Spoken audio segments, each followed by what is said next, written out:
Good afternoon, everybody. Good afternoon sir. क्या आप सब तैयार है ऑर्गेनिक केमिस्ट्री की शुरुआत के लिए? Good afternoon sir. यस जी, सर, तैयार है। Chemistry very wonderful dynamic chemistry, chemistry का most wonderful part organic chemistry, lot of concepts, lot of theory, no problem solving, no maths here much. थोड़ा बहुत मैथ्स तो हर जगह रहता है, मजा आएगा। कंसेप्ट भी बस एक कंडीशन ऑर्गेनिक केमिस्ट्री के लिए जो बहुत महत्वपूर्ण है कि ऑर्गेनिक केमिस्ट्री में एक भी लेक्चर मिस नहीं करना है। लेक्चर छोड़िए, आप 5 मिनट भी मिस करेंगे ना तो आपको दिक्कत आएगी नेक्स्ट लेक्चर में। हर एक पॉइंट इंपॉर्टेंट ऑर्गेनिक केमिस्ट्री का और हर पॉइंट लिंक करते चलेगा। ये ऑर्गेनिक केमिस्ट्री में सभी लिंकिंग टॉपिक्स है। टॉपिक 1, टॉपिक 2, टॉपिक 3, टॉपिक 4 सब एक दूसरे से लिंक्ड होंगे। तो एक भी टॉपिक मिस करेंगे तो आगे कुछ भी समझ में नहीं आएगा। ऑर्गेनिक ऐसा, और एक तो ऑनलाइन पढ़ रहे हैं, है ना, उसके ऊपर हम पढ़ रहे हैं ऑनलाइन पे। तो आपको बहुत ज्यादा अटेंटिव होना है क्लास में, और कोई बात समझ में ना आई तो आप पूछ के लीजिए क्लास के अंदर ही, एकदम अटेंटिवली पढ़िए। ठीक है, एक्सक्यूज मी सर। अभी तक स्टार्ट नहीं हुआ है तो डाउट शुरू हो गया है। नहीं सर, डाउट नहीं सर, थोड़ा टाइम दीजिए नोट्स के लिए। तुम मुझे बोलो ना, कोई दिक्कत नहीं। आप मुझे बोलिए सर 1 मिनट में नोट्स लिख रहा हूँ, मैं कुछ नहीं बोलूंगा, ठीक है ना। सर मीन्स होने के बाद थोड़ा रुका कीजिए। मैं रुकूंगा।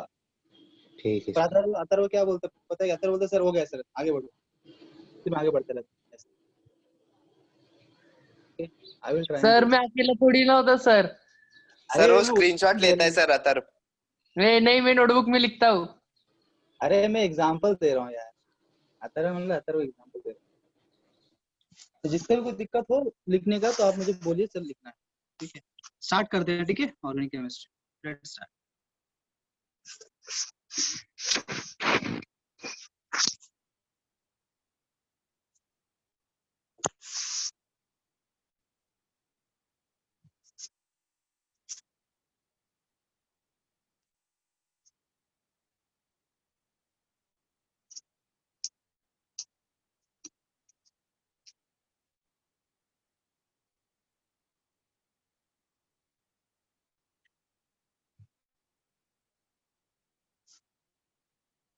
आज हम थोड़ा बेसिक्स बात करेंगे ऑर्गेनिक केमिस्ट्री के। We will study about the basic principles.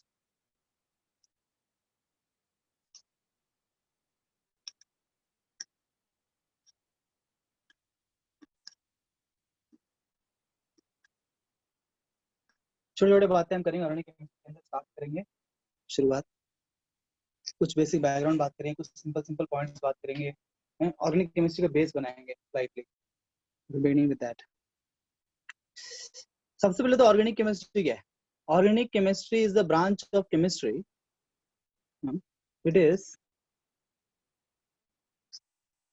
The branch of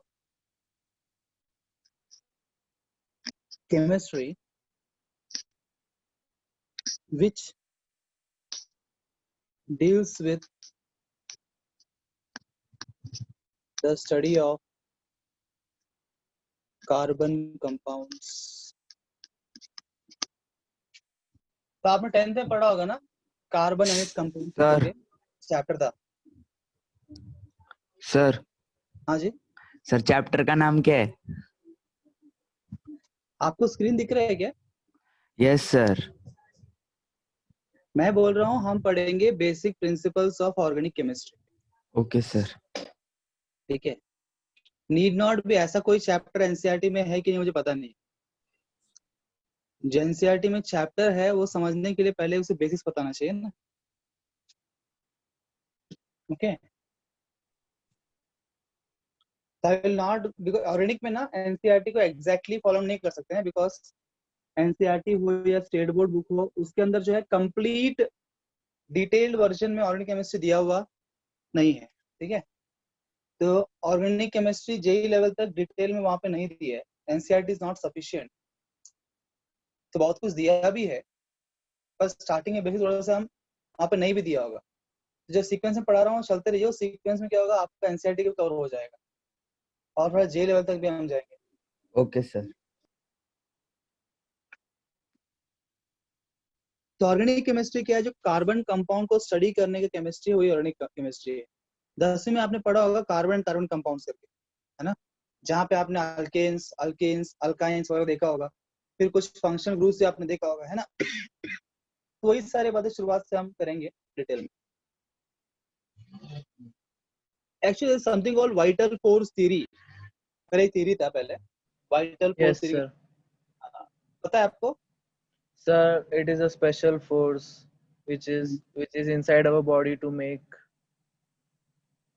या make urea what? like sir organic Sir, compound it was considered that Hmm. or living organisms have a special vital force in them, which helps them to helps their body to prepare organic compounds inside them. Very good शाबाश। तो vital force theory के हिसाब से सिर्फ living चीजें कर सकती है ना ऑर्गेनिक कंपाउंड्स। आर्टिफिशियली जो है लैब में ऑर्गेनिक कंपाउंड्स तैयार करना पॉसिबल नहीं है, ऐसा मानते थे वाइटल फोर्स थ्योरी के हिसाब से पहले। परंतु पहला जो ऑर्गेनिक कंपाउंड है that was prepared by volar, scientist का नाम है। The compound is urea. The first compound he prepared by just heating this particular compound, there is ammonium cyanate, he prepared urea. This was the first organic compound prepared in the laboratory.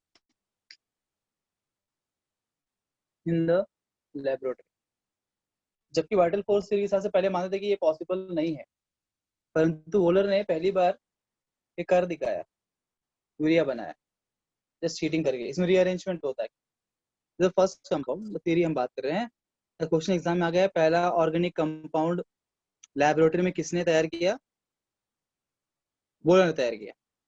अच्छा, कौन सा compound first organic compound lab में तैयार किया गया था? Urea तैयार किया गया।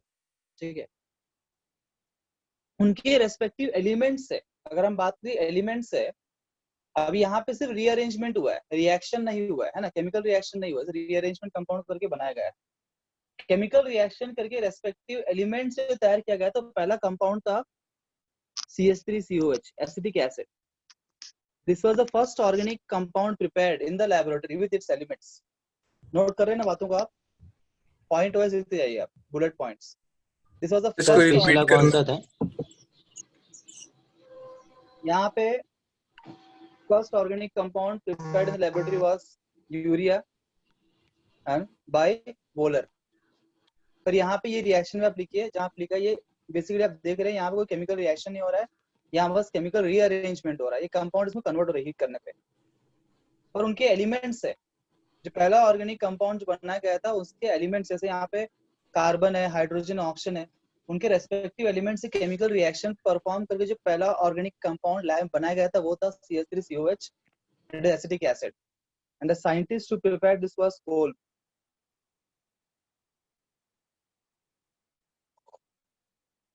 सर दोनों पहला ऑर्गेनिक कंपाउंड थे सर। दोनों पहला ही बोलेंगे, पर पहला इस प्रकार से बोलेंगे आप। अगर आपको ये पूछा गया ना कि सबसे पहले ऑर्गेनिक कंपाउंड कौन सा बनाया गया था, आप बोलेंगे यूरिया। ठीक है, अगर ऐसा क्वेश्चन है, सबसे पहले यूरिया आया था। अगर ऐसा पूछा what is the first organic compound prepared from its elements, from its elements से जो बनाया गया था वो acetic acid. Is the point clear? Yes sir.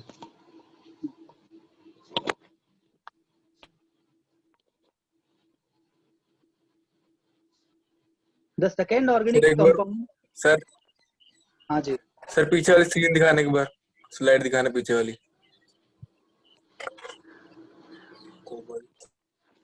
Okay sir. the second organic compound prepared from its elements is CH4। जो पहला उनके element से बनाया गया था वो CH3COH है, सेकंड जो है CH4। This was prepared by Barthelot। This second organic compound prepared। जैसे यहाँ पढ़ रहे हैं, please mute yourself, do not make noise, and please write faster। ठीक है,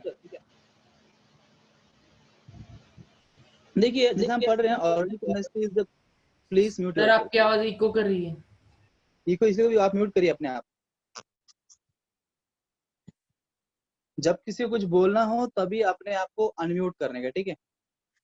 otherwise keep yourself muted. What I am saying, connection टूट जाता है बीच में। So second organic compound, sir. What I was saying is organic The chemistry second, is,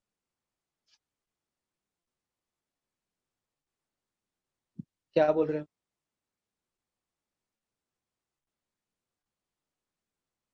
Organic chemistry is a branch of chemistry which deals study of carbon compounds. जितने भी organic compounds basically carbon compounds है, carbon से बने। तो इतने सारे millions and millions जो organic compound use करते हैं वो सब कार्बन से बने। तो कार्बन के ऐसे कौन सी प्रॉपर्टी है जिसके वजह से कार्बन इतने सारे इन्यूमरेबल कंपाउंड्स बना रहा है? सोचने वाली बात है। ऐसा कोई प्रॉपर्टी कार्बन का हो जिसकी वजह से कार्बन जो है इतने सारे इन्यूमरेबल ऑर्गेनिक कंपाउंड्स बना रहा है, राइट? तो प्लीज लिखिए, what is the property? Catenation. Catenation, right? Very good. One of the very important properties is catenation. So just put next point.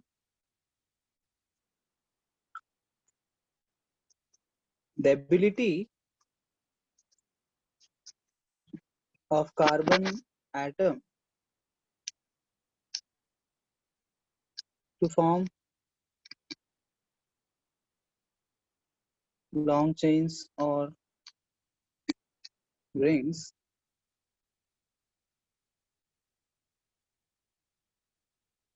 because of which it forms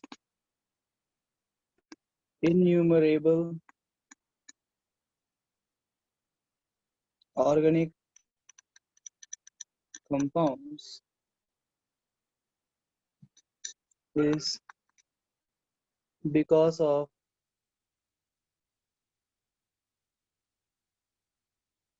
following properties.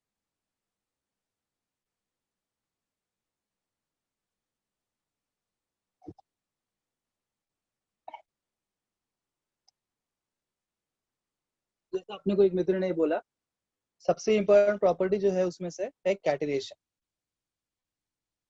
Most important property among all, जो उसकी वजह से वो बना रहा है इतने सारे ऑर्गेनिक कंपाउंड्स, वो है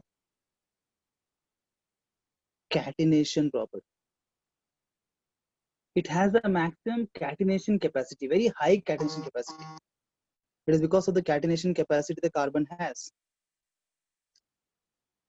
ये एक मेन रीजन है जिसकी वजह से कार्बन जो है अपने आप से बॉन्ड सर बनाता है, रिंग्स बनाता है, चेन्स बनाता है। कार्बन एटम और एक कार्बन एटम से बॉन्ड बनाने की कैपेसिटी की वजह से कार्बन कंपाउंड्स निर्माण होते हैं। You know what is catenation, right? Catenation मतलब it is the ability to form bond with itself. अपने आप से बॉन्ड बनाने की कैपेसिटी को हम बोलते हैं कैटेनेशन। मतलब कार्बन कार्बन से बॉन्ड बना रहा है ना, C single bond C single bond C, कितने भी कार्बन कार्बन बॉन्ड होते हैं ऑर्गेनिक कंपाउंड्स के अंदर, this is catenation property. Second is ये सिंपल और रीजन जो है टेट्रावैलेंसी ऑफ कार्बन।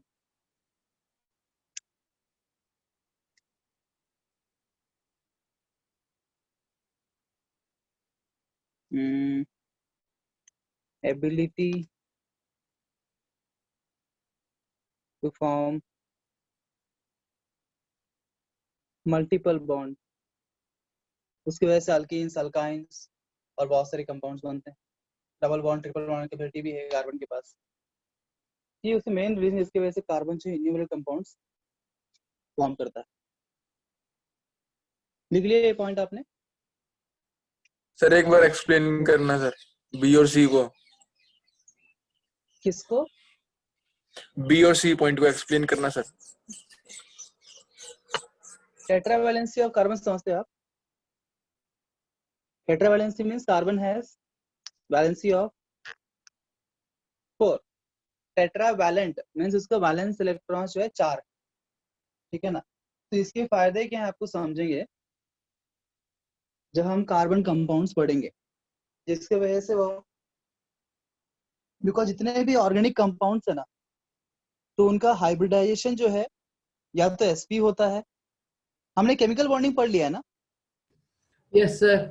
तो आपको बात समझेगी हाइब्रिडाइजेशन का, या तो वो जितने कार्बन कंपाउंड्स होते हैं वो sp2 या sp3 हाइब्रिडाइजेशन होते हैं, ठीक है ना। तो ये सब हाइब्रिडाइजेशन एग्जिबिट करने के लिए मोस्ट सुटेबल, ये सही प्रकार के दिखाने के लिए जो मोस्ट सुटेबल वैलेंसी है टेट्रा वैलेंसी।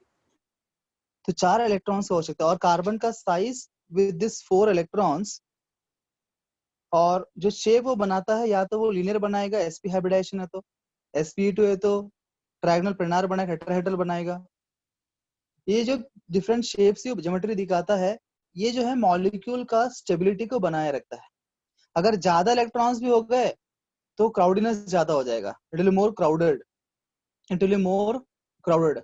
अगर कम इलेक्ट्रॉन्स होते तो उसका भी लिमिटेशन होता कि वो ज्यादा लंबे लंबे चेन्स बना नहीं पाता, ठीक है ना। तो अभी हम वो सब देखेंगे नहीं कौन कितना बना पाएगा, पर कार्बन का टेट्रा वैलेंसी 4 इलेक्ट्रॉन्स होने की वजह से 4 is the highest valency, right. Yes, sir. Yes, sir. Balanced valency है ना, ना ज्यादा है ना कम है। वो बोलते नहीं कि ऑप्टिमम, ऐसा एक शब्द यूज करते हैं ना, जैसे एकदम हाइपर भी हमें नहीं होना चाहिए, एकदम लो भी नहीं होना चाहिए, बैलेंस्ड होना चाहिए। तो carbon is like a balanced situation, tetra valency. तो इसके वजह से नंबर ऑफ कंपाउंड जो हर एक प्रकार के कंपाउंड वो बना पा रहा है। और थर्ड जो है, जैसे अभी यहाँ पे ऑर्गेनिक कंपाउंड्स में आप देखेंगे कि डबल बॉन्ड्स की भी आवश्यकता है, ट्रिपल बॉन्ड्स, पाई बॉन्ड्स निर्माण करने की भी आवश्यकता है। बहुत जब पाई बॉन्ड्स आते हैं तो कार्बन इजिली पाई बॉन्ड बना लेता है, उतना रेजिस्टेंस नहीं होता है कार्बन के अंदर पाई बॉन्ड। अभी अलग अलग जो एलिमेंट्स होते हैं, कुछ जगह पाई बॉन्ड दिखाते हैं, कुछ जगह नहीं दिखाते हैं, सबका टेंडेंसी डिफरेंट होता है और सब में सारे प्रॉपर्टी नहीं होते। तो कार्बन में ये सारे प्रॉपर्टी एक साथ आ गए।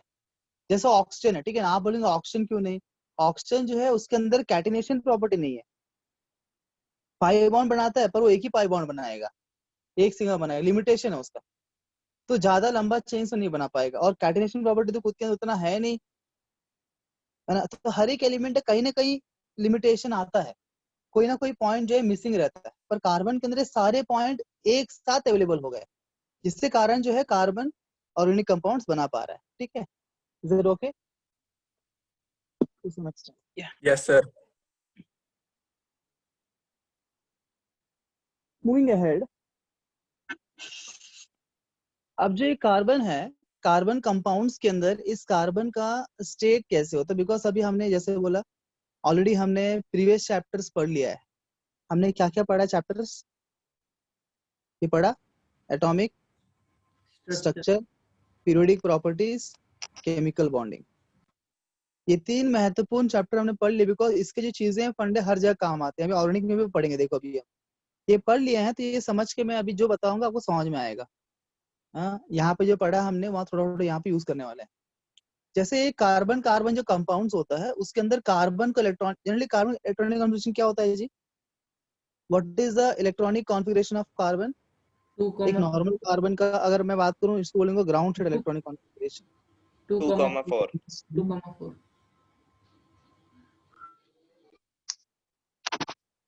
अच्छा, आपके हिसाब से 2,4 एटॉमिक नंबर 6, ये 10th का इलेक्ट्रॉनिक कॉन्फ़िगरेशन। उसके बाद फिर आपने एटॉमिक स्ट्रक्चर में क्या पढ़ा, कैसे लिखेंगे इलेक्ट्रॉनिक कॉन्फ़िगरेशन? 1s2. 1s2.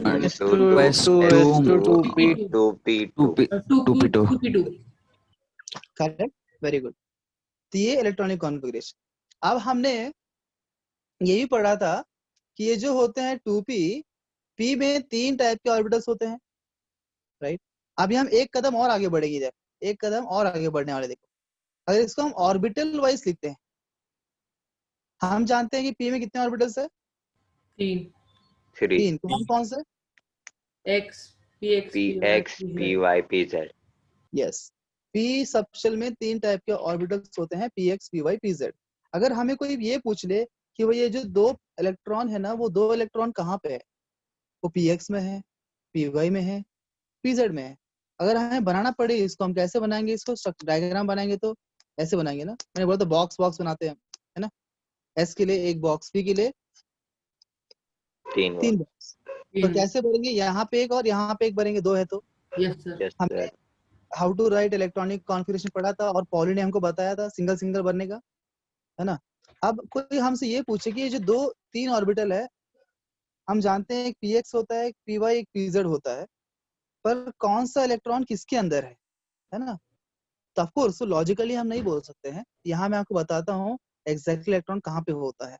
तो डिटेल इलेक्ट्रॉनिक कॉन्फ़िगरेशन की बात करूँ, it will be something like this, carbon का 1s2 2s2, this will be 2px1 2py1 2pz0, मतलब ये px और py में एक इलेक्ट्रॉन है, ठीक है ना, px में और py में एक एक इलेक्ट्रॉन है। ये एडिशनल बात यहाँ पे हमने कर ली। ये कार्बन का ग्राउंड स्टेट है, ग्राउंड स्टेट मतलब कि नॉर्मल कार्बन का स्टेट इस प्रकार से होता है। पर आपको याद होगा जब हमने केमिकल बॉन्डिंग में मैंने आपको हाइब्रिडाइजेशन पढ़ाया था, और हाइब्रिडाइजेशन पढ़ाते वक्त मैंने वो कार्बन की कहानी बताई थी, आठ होता है? हाँ सर, हाँ, शादी वगैरह। हाइड्रोजन गुरु के पास। शादी वाली नहीं, हाइब्रिडाइजेशन मोटिवेशनल स्टोरी था। हाँ सर, गुरु के पास जाता है वो यस किसका यस, रहता है? हाँ कार्बन का किस प्रकार से हाइड्रोजन आते हैं, एनर्जी बढ़ती है, कार्बन चाहता है कि इसका ये इलेक्ट्रॉन जो है यहाँ चले जाए, पर जाता नहीं है वो, है ना, वो सारी कहानी बताया था आपको मैं। तो जब कार्बन को कार्बन कंपाउंड्स बनाना होता है तो उसको जो है ये इलेक्ट्रॉन को यहाँ शिफ्ट करना पड़ेगा, तभी वो टेट्रावैलेंट बनेगा, मतलब वो उसके पास 4 इलेक्ट्रॉन्स होंगे हाफ फिल्ड, जिससे कि वो 4 कोवलेंट बॉन्ड बना सके, है ना। जो कार्बन कंपाउंड्स होते हैं ऑर्गेनिक कंपाउंड्स, ये सभी ऑर्गेनिक कंपाउंड्स में कार्बन जो है कोवलेंट बॉन्ड से बनाता है, ऑर्गेनिक कंपाउंड्स में कोवलेंट बॉन्ड्स ही होते हैं, ठीक है ना, कार्बन कोवलेंट बॉन्ड्स। तो कोवलेंट बॉन्ड्स बनाने के लिए उसको 4 हाफ फिल्ड ऑर्बिटल्स चाहिए, तो उसके लिए उसको यहाँ का एक इलेक्ट्रॉन यहाँ शिफ्ट करना पड़ेगा। एंड जब वो शिफ्ट कर लेता है, आपने देखा शिफ्ट कर लेता है ना लास्ट में, अगर उसको बोलते हैं एक्साइटेड स्टेट, इसको बोला हमने ये ग्राउंड स्टेट बोला, ये normal carbon to form the bond it has to go into excite करना पड़ेगा, इलेक्ट्रॉन को यहाँ से यहाँ जंप करना पड़ेगा, लोअर टू हायर। हम जानते हैं एक्साइटेशन डी एक्साइटेशन क्या होता है, यही पढ़ा था हमने यस सर। एटॉमिक स्ट्रक्चर में, स्पेक्ट्रम पढ़ते हैं। एक्साइटेशन मतलब क्या, electron jumps from lower energy level to higher. Higher energy, उसको बोलते हैं एक्साइटेशन। अब बताओ ड्यूरिंग एक्साइटेशन एनर्जी क्या होता है, एब्जॉर्ब होता है कि रिलीज होता एब्जॉर्ब। है ना। और दूसरा हमने पढ़ा de excitation, what is de excitation, higher to lower, और उस टाइम एनर्जी क्या होता है, रिलीज होता है कि नहीं। हाँ चलो, ये पूरा हमारा पीछे रिवीजन भी हो रहा है इसके अंदर ऑर्गेनिक केमिस्ट्री में, कुछ बातें। तो इसका एक्साइटेड स्टेट में, बिकॉज यहाँ पे हम जानते हैं 2s एनर्जी कम होता है, 2p एनर्जी ज्यादा होता है, बराबर है कि नहीं। 2s s less energy as compare to 2p, हम कैसे बोल सकते हैं, किसके आधार पे मैं बोल सकता हूँ कि 2s एनर्जी कम है, हाँ, which rule, lower is the n plus l L rule. Principal quantum number. Correct, atomic structure में क्वांटम नंबर से पढ़ा था n+l रूल। तो n+l वैल्यू जो 2s का है वो कितना है, 2 है, और 2pa कितना है, 3 है, उसीलिए 2p की एनर्जी ज्यादा है 2s से। तो लोअर एनर्जी से वो हायर में जा रहा है, उसलिए हम एक्साइटेड स्टेट बोलते हैं, तो उसको वहां भेजना है हमको। तो इसका एक्साइटेड स्टेट मतलब क्या होता है, कार्बन का एक्साइटेड स्टेट में क्या होता है, इलेक्ट्रॉनिक कॉन्फ़िगरेशन इस प्रकार से होता है, 1s2 2s2, this is sorry, ये जो 2s का इलेक्ट्रॉन है ये कहाँ चला जाएगा, जो 2s का एक इलेक्ट्रॉन है वो जंप करेगा pz में, करेक्ट। अब जो है 4 हाफ फिल्ड ऑर्बिटल्स हो गए, अब वो आराम से बॉन्ड बना सकता है। तो इसको बोलेंगे electronic configuration of carbon in the excited state. इसको ये ग्राउंड स्टेट से एक्साइटेड स्टेट में आना पड़ेगा, तब जाके वो बॉन्ड बनाएगा। और ये ग्राउंड स्टेट से एक्साइटेड स्टेट में आने के लिए उसको एनर्जी रिलीज करना पड़ेगा कि एब्सॉर्ब करना पड़ेगा, एब्सॉर्ब करना पड़ेगा। कितना एनर्जी एब्सॉर्ब करना पड़ेगा, इसमें ऐसा करना पड़ेगा 501.6 किलो जूल पर मोल, इतना एनर्जी कार्बन को लगता है। वो एक इलेक्ट्रॉन को वहां पे शिफ्ट करने के लिए, ठीक है ना, नोट कर लिया ये पॉइंट। सर 501.6 किलो जूल है ना? हाँ 501.6 किलोजूल पर मोल।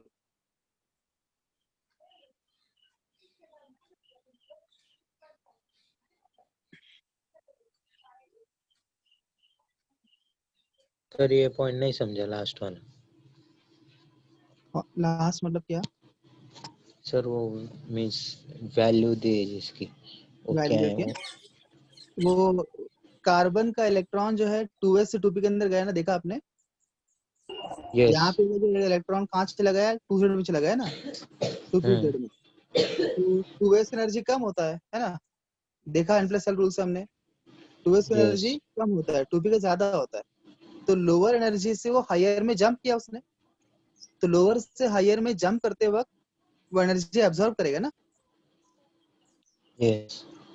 वो कितना एनर्जी एब्जॉर्ब करेगा, इतना करेगा। वैल्यू दे रहा हूँ मैं आपको, थ्योरी से हम वैल्यू नहीं बोल सकते, मैं आपको वैल्यू दे रहा हूँ कितना एब्जॉर्ब कर रहा है। Okay sir. The amount of energy it will absorb to jump from 2s to 2pz is 501.6 kilojoule per mole. That is what I am saying. ठीक है, आपको ये पूरा स्टेटमेंट लिखना है, मैं आपको सिर्फ वैल्यू दे रहा हूँ, आपको स्टेटमेंट को लिखना है। आप अगर इक्वल टू से लिखेंगे ना,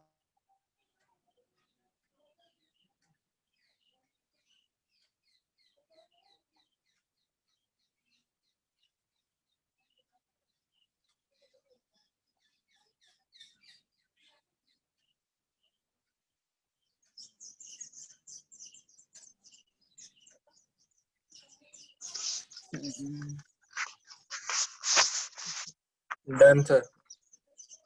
then please write complete points, हाँ ठीक है, ताकि आपको बाद में पढ़ के भी समझे। सर ई की वैल्यू दिखाओ ना 2 मिनट। सर जैसे उसके लिखा जगह ना क्या मैंने, लिखे सर? यहाँ you should write that the amount of energy absorbed for the excitation of electron from 2s to 2p is 501.6 kilojoule per mole. Sir लिख दो ना सर। चलो यार, तुमको सब लिख के देना पड़ता है। Amount of energy absorbed by electron to jump from 2s to 2pz is 501.6 kilojoule per mole। ठीक है, खुश? हाँ नहीं खुश? इतना करने के बाद भी कुछ नहीं हुआ यार, तुम लिख लिया? Yes, sir.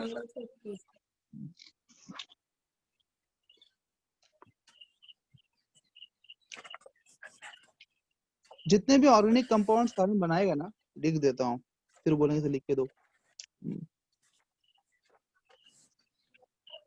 In all the organic compounds,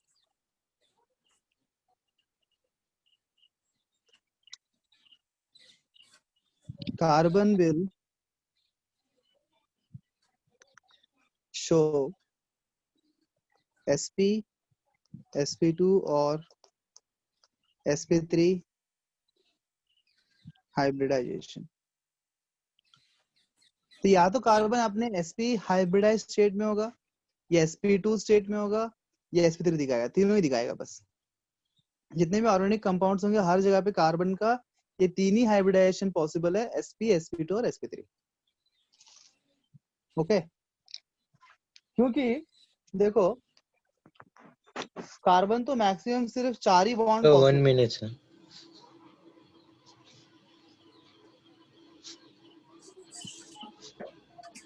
बोलू? Yes sir.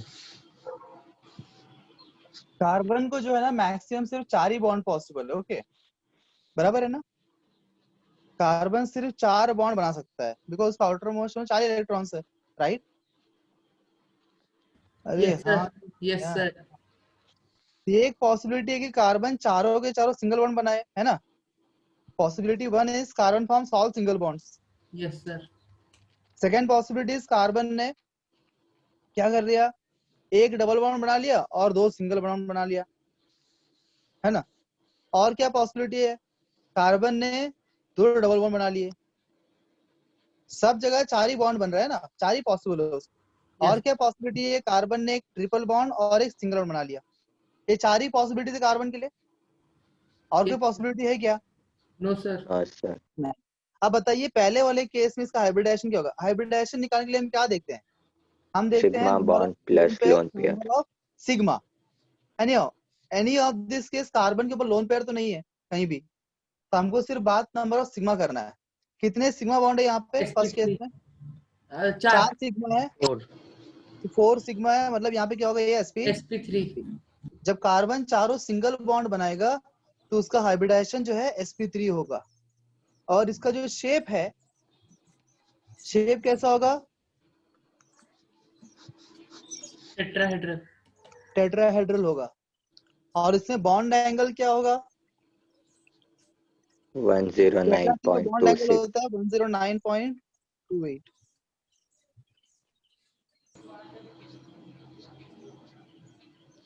ठीक है, जब कार्बन ऐसा बनाएगा 2 सिग्मा और 3 सिग्मा है यहाँ पे, 3 सिग्मा में पाई बॉन्ड तो हम गिनते नहीं हाइब्रिडाइजेशन के लिए, सिर्फ सिग्मा गिनते हैं, यहाँ पे 3 सिग्मा है, तो बताओ इसका हाइब्रिडाइजेशन क्या होगा? याद है आपको, मैंने हाइब्रिडाइजेशन सिखाया था, मैंने बताया था भाई पाई बॉन्ड देखते यस सर। नहीं है, सिग्मा नहीं है। देखते हैं। Yes 2 sir, yes sir. sp2 sigma sp2, 4 sigma sp3, 5, तो फिर sp3 sp3d। मतलब sp3d2, 7 यस सर, मतलब sp3d3। sp3d3। मैंने बोला सिग्मा प्लस लोन पेयर देखते हैं, पर यहाँ पे कहीं भी लोन पेयर की पॉसिबिलिटी कार्बन के ऊपर नहीं है, नहीं सिर्फ है। सिग्मा देख रहे हैं उसके लिए। ठीक है, अगर वो sp2 हाइब्रिडाइजेशन है, 3 सिग्मा है, शेप क्या होगा इसका, शेप ज्योमेट्री ट्रायंगल।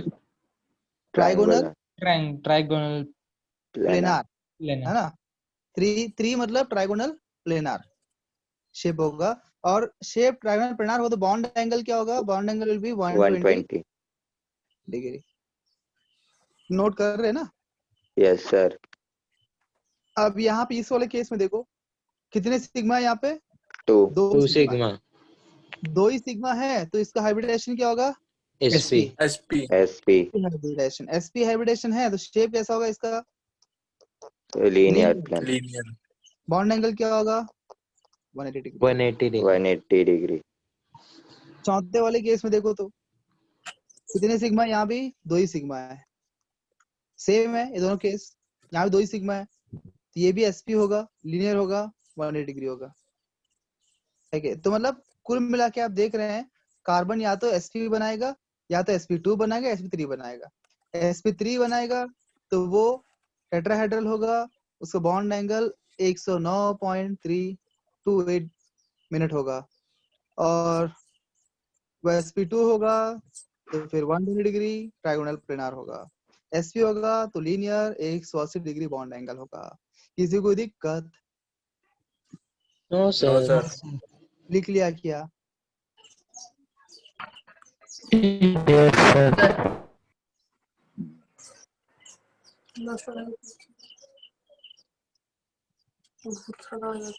same है ना अगला पॉइंट बात करते हैं। आपको क्या लगता है कि ये सारे कार्बन का, ये जो कार्बन है यहाँ पे अल्केन है, यहाँ पे कार्बन अल्कीन है, यहाँ पे अल्काइन Alkyne। है ना, सब में इसका हाइब्रिडेशन अलग अलग है, सब डिफरेंट डिफरेंट है। तो बताओ ये सभी कार्बन का इलेक्ट्रोनेगेटिविटी सेम होगा क्या? no sir no sir. भाई सब कार्बन ही है ना। सर सेम होगा ना? हाँ ना यार, इनको समझता नहीं है, आता रहो इतना बुद्धि नहीं इनके पास। बुद्धिमान।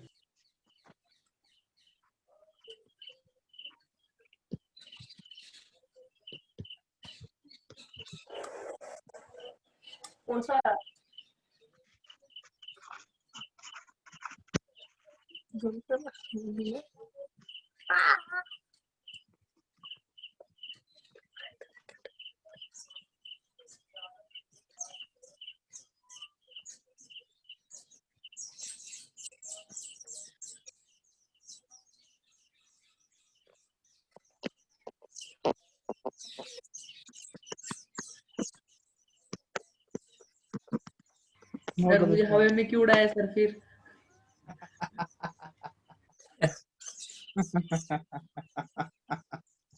मजाक कर रहे थे यार। तुम सच में उड़ गए थे क्या? यस सर, खुश हो गया था, कुछ तो आता है बोल के। अच्छी बात है ना, तुम खुश तो हुए। तुम्हें खुश करने के लिए बोला था मैं। तो सेम एटम अगर डिफरेंट डिफरेंट मॉलिक्यूल्स में अलग अलग हाइब्रिडेशन दिखाता है ना, depending on the hybridisation also उसका इलेक्ट्रोनेगेटिव पावर जो है बदलता रहता है। उसका इलेक्ट्रोनेगेटिविटी जो है बदलता है, सेम नहीं रहता। सेम एटम है पर हाइब्रिडाइजेशन से बदलता है जी। ये लिखो पहले ये पॉइंट, फिर हम बताते हैं आगे इससे क्या कनेक्ट करने वाला हूँ इस पॉइंट से। ये पॉइंट लिख लिया? नो सर रुको। यस सर, लिख लिया।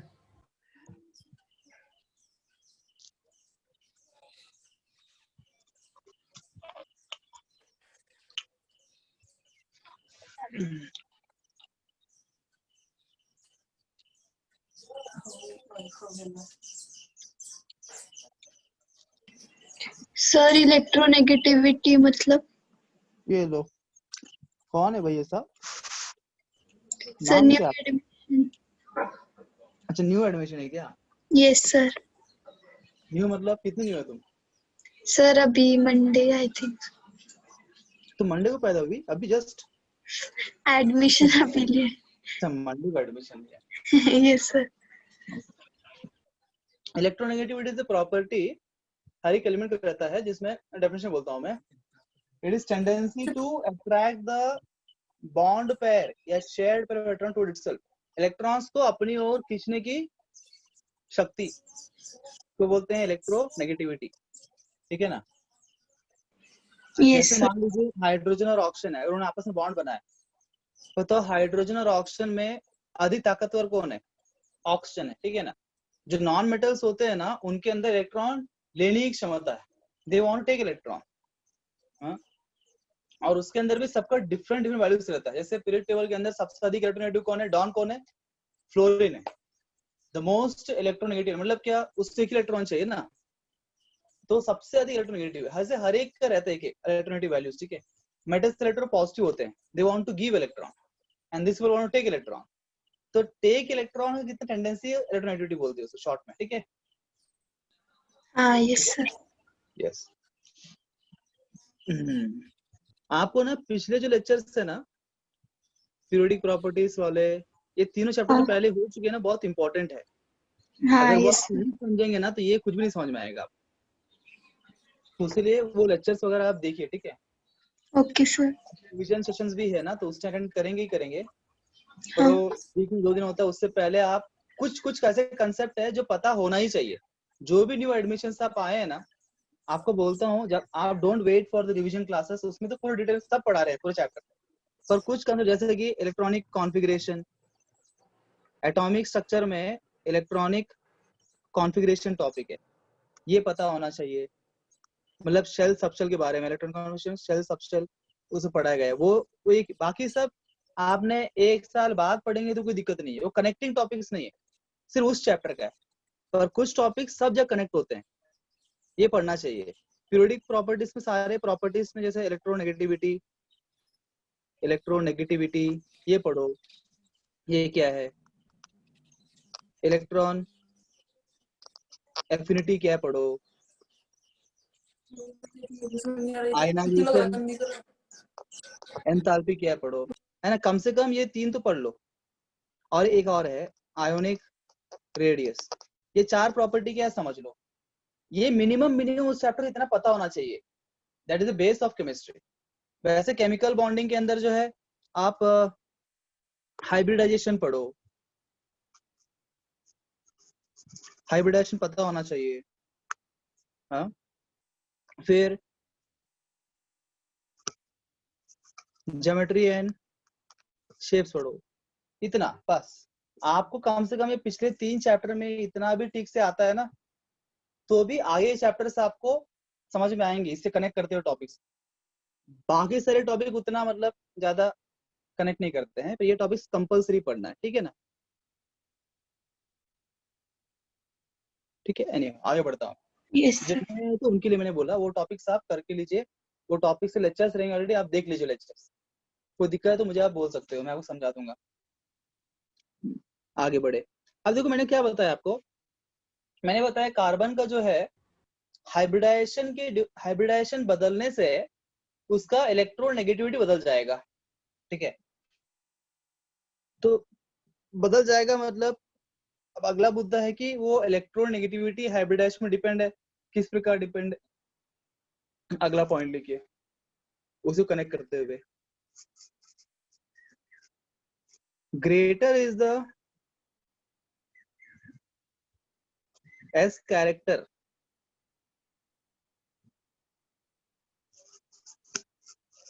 of the hybrid orbitals,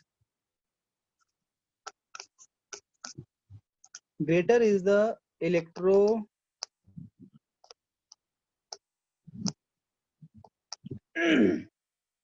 negative. Monika, Monika, एक गिलास पानी दो।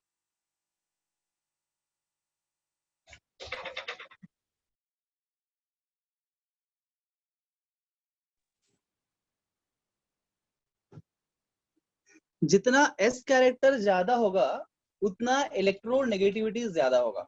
अब प्रश्न ये उठता है सर ये S कैरेक्टर क्या है सर, है ना। आप क्या पूछेंगे सर ये S कैरेक्टर क्या है।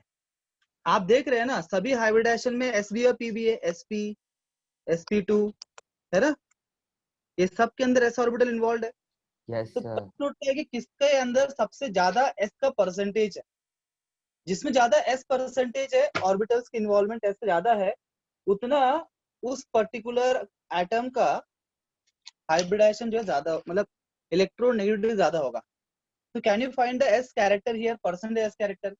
सिंपल है, कैसे निकालेंगे, मैथ्स करेंगे थोड़ा सा। यहाँ बताओ। 77 फर्स्ट में होगा। हाँ, अगर हम परसेंटेज ऑफ S निकालेंगे, यहाँ कितने लोग कुल मिला, कितने दो। ऑर्बिटल्स यहाँ पे, 2 इसमें कितने S है, एक। 1 S, 1/2 into 100। 1/2 50%।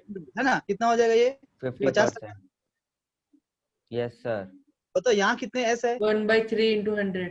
कुल यस मिला के सर। 3 लोग है, यस। कितना हो- हाँ जी? 33.33%।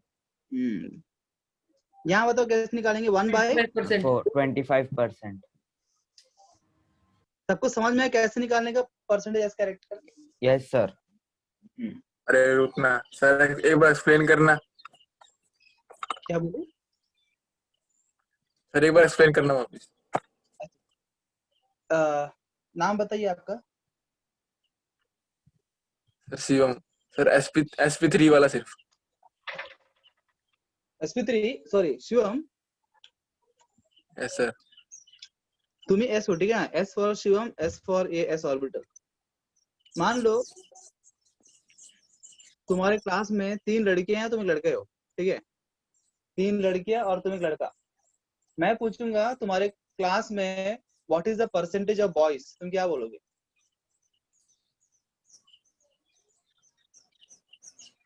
1%। उजेड़ दूंगा तुम्हारा मैं। 1% कैसा होगा रे, यस सर 33%। तुम कुल मिलाए क्लास में 4 बच्चे हो ना, वो सर मेरे को लगा मेरी। 1 बॉय और 3 गर्ल्स, राइट, 4 बच्चे। मैं बोलूंगा परसेंटेज बॉयज कितने हैं, तुम कितने boys, number of boys upon total number of students करोगे ना, बराबर। Yes sir. नंबर ऑफ एक बॉय, कितने स्टूडेंट है, 4 स्टूडेंट है, इनटू 100, 25%। कुछ वैसा ही यहाँ पे कर रहे हैं जी हर जगह पे, ठीक है। Okay okay sir. हम बोलेंगे number of S orbitals upon total number of orbitals into 100, समझा क्या। Yes sir. शिवम तुम मैथ्स वाले हो कि बायो वाले हो, सर बायो। फिर कोई दिक्कत नहीं। अगर तुम सर। मैथ नहीं हो तो तुम्हारा मैथ्स के सर अभी चुल्लू पर पानी डूब के मरे जाते हैं 1% बोलने के लिए। Should I proceed ahead? Yes sir। Sir first point नहीं समझा। ये लो यार, अब लास्ट पॉइंट खत्म होगा फिर फर्स्ट पॉइंट में आया था। तेरा नाम बताओ तो एक बार। सर आप बोले और हम्म। एग्जांपल्स कराऊंगा, क्लैरिटी आएगी। फर्स्ट पॉइंट क्या? Same atom having different hybridisation. हाँ तो उसमें समझने वाली बात नहीं हो, फैक्ट है जो आपको लिखा रहा हूँ, ये सारे क्या है, फैक्ट्स है। हर एक जो एटम है जिसका हाइब्रिडाइजेशन डिफरेंट होता है उसका डिफरेंट इलेक्ट्रोनेगेटिव वैल्यूज होता है, इट्स अ फैक्ट। पर अभी उसको अप्लाई करते आना चाहिए ना अपने को। बस हमें समझना क्या है भाई, किसे मतलब एक कार्बन का, जैसे हमने यहाँ देखा एक कार्बन का sp है, कहीं कार्बन sp2 है, कहीं कार्बन sp3 है। तो हमको पता होना चाहिए भाई इन तीनों में से कौन सा कार्बन अधिक इलेक्ट्रोनेगेटिव है, कौन सा कार्बन लेस इलेक्ट्रोनेगेटिव है, ये पता होगा तो ही जो फ्यूचर में हम जैसे पढ़ेंगे केमिस्ट्री में, ऑर्गेनिक केमिस्ट्री में, वहां कुछ ऐसे क्वेश्चंस आते हैं नीट जेईई के अंदर जहां पे ये बेसिक फंडामेंटल्स जो है ना इसका यूज करके हम आंसर निकाल सकते हैं। डायरेक्टली आंसर नहीं आता, उसके लिए कुछ चीजें पता ना चाहिए। तो आज मैं वो सब छोटी छोटी चीजें बता रहा हूँ जो नेग्लेक्ट कर देते हैं। तो ये इसके आधार पे बहुत कुछ सॉल्व हो जाता है, ऑर्गेनिक केमिस्ट्री के बड़े बड़े सॉल्व हो जाते हैं। तो फैक्ट है कि भाई अलग ऐसा अलग अलग है। उसके लिए फिर सेकंड पॉइंट क्या लिखा हमने, हमने बोला जो हाइब्रिडाइजेशन होता है अलग अलग कौन कौन से होते हैं, कार्बन का sp, sp2, sp3। अब इन तीनों में से किसका ज्यादा होगा किसका कम होगा, जिसमें s कैरेक्टर ज्यादा होगा उस एटम का इलेक्ट्रोनेगेटिविटी भी ज्यादा होगा। तो उसका मतलब इसके आधार पे हम क्या बोल रहे हैं, sp का ज्यादा होगा इलेक्ट्रोनेगेटिविटी, फिर sp2, फिर sp3, right. More is the s character, more is the electronegativity. सबसे ज्यादा एक्सीलेटर कहाँ पे है, sp में है, फिर sp2 में, फिर sp3 में। उसका मतलब जो कार्बन अल्केन बनाता है, जहां पे कार्बन सभी सिंगल बॉन्ड वाला कार्बन है, वो कार्बन का जो है इलेक्ट्रोनेगेटिविटी सबसे हाईएस्ट होता है। नहीं सिंगल बॉन्ड नहीं, जहां वो ट्रिपल बॉन्ड बनाता है। देखो sp कहाँ पे, यहाँ पे है ना, हाँ ये sp है, ये अल्काइन है ना, this is yes alkyne, this is alkyne, this is alkane. ये डाइन है जहां पे दो डबल बॉन्ड है। तो ये दो डबल बॉन्ड वाला केस और ट्रिपल बॉन्ड, यहाँ पे कार्बन sp हाइब्रिडाइज, मतलब ये जो कार्बन है ये इन सब में अधिक इलेक्ट्रोनेगेटिव होगा, मतलब इसका जो है इलेक्ट्रॉन खींचने की टेंडेंसी बहुत ज्यादा होगा as compare to this two. इन दोनों कंपेयर करेंगे तो ये ज्यादा होगा sp2, फिर sp3, समझिए। उसके हाँ लिए सर और कुछ समझ नहीं गए। पड़ा हमको। हाँ जी, कहाँ चले गए, ये पॉइंट नोट कर ले सभी ने। Yes sir. एल्कीन और अल्काइन को कंपेयर करेंगे तो कौन सा ज्यादा इलेक्ट्रोनेगेटिव होगा? अल्काइन, फिर इन, फिर इन, ठीक है। Okay sir.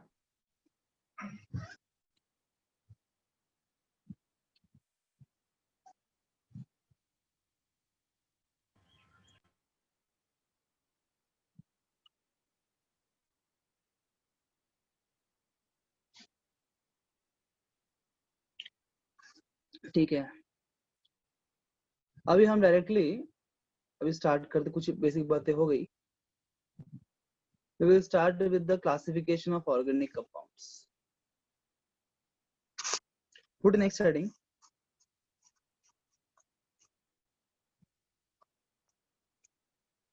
Classification of organic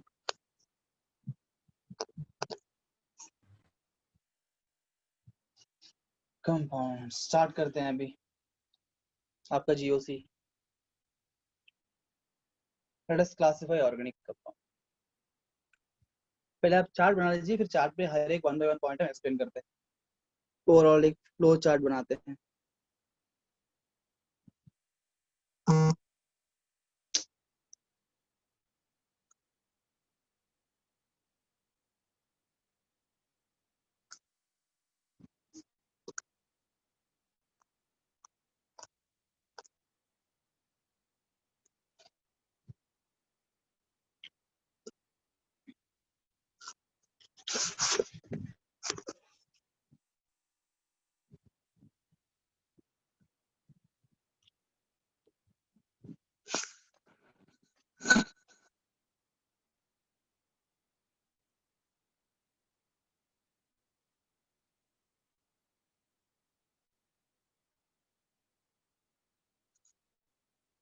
Organic compounds, broadly we'll classify them as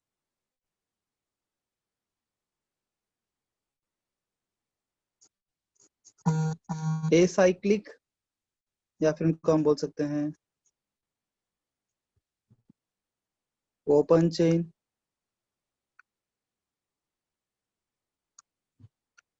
and here we can say cyclic, या फिर closed chain, या फिर इसको ring compounds भी बोल सकते हैं. Acyclic, open chain, yeah, they are also called as aliphatic. The first broad classification is they can sir be second वाला क्या लिखा two है? types. हाँ, सेकंड वाला क्या लिखा है? ये ए साइक्लिक के इस साइड में. acyclic, this is acyclic or open chain or aliphatic compounds, and here it is cyclic or closed chain or ring compounds. Okay. तो acyclic cyclic बोल सकते हैं. तो first classification is acyclic and cyclic. क्या उसको बोलेंगे आप?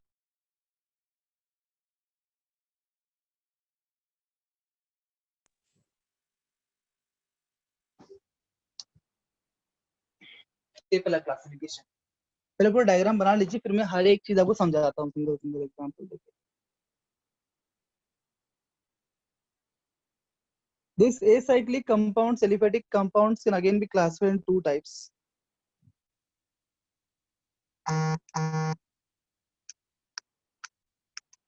Saturated and unsaturated. Saturated hydrocarbons and unsaturated hydrocarbons.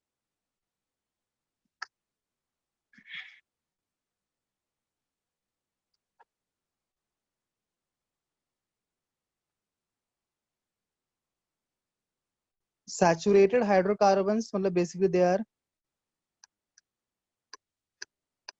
alkanes only. In unsaturated, you again two types.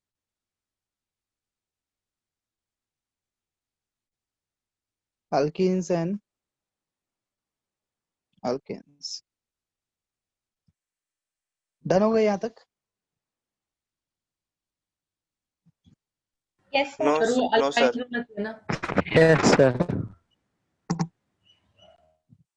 No, तो sir. हम जाते हैं. अरे सर वो अल्काइंस होना चाहिए ना, अल्कीन और alkynes.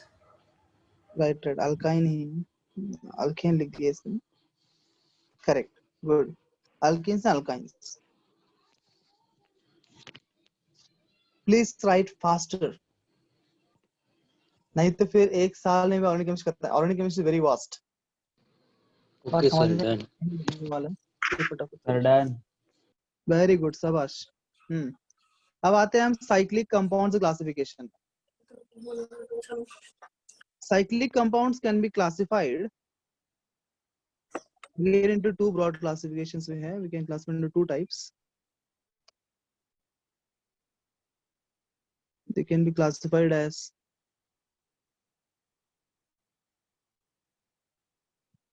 homocyclic compounds and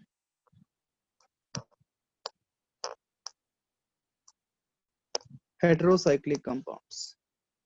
Homocyclic, heterocyclic.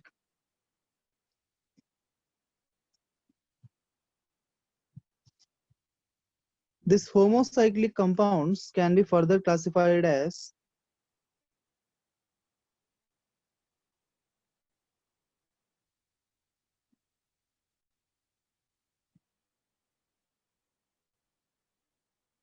alicyclic and aromatic.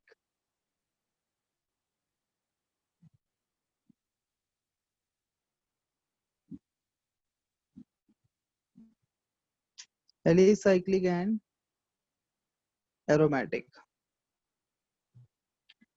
Heterocyclic compounds are further classified as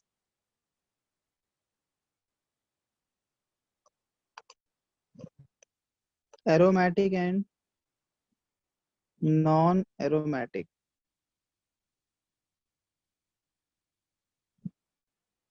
These aromatic compounds ये जो एरोमेटिक कंपाउंड्स है they can be further classified as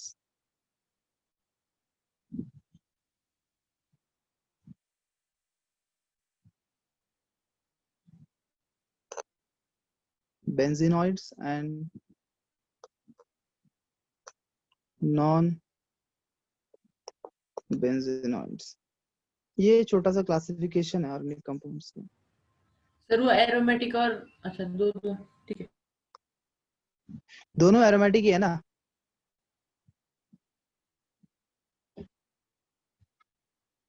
तो एक साथ लिख दोनों को एक साथ लिख दिया.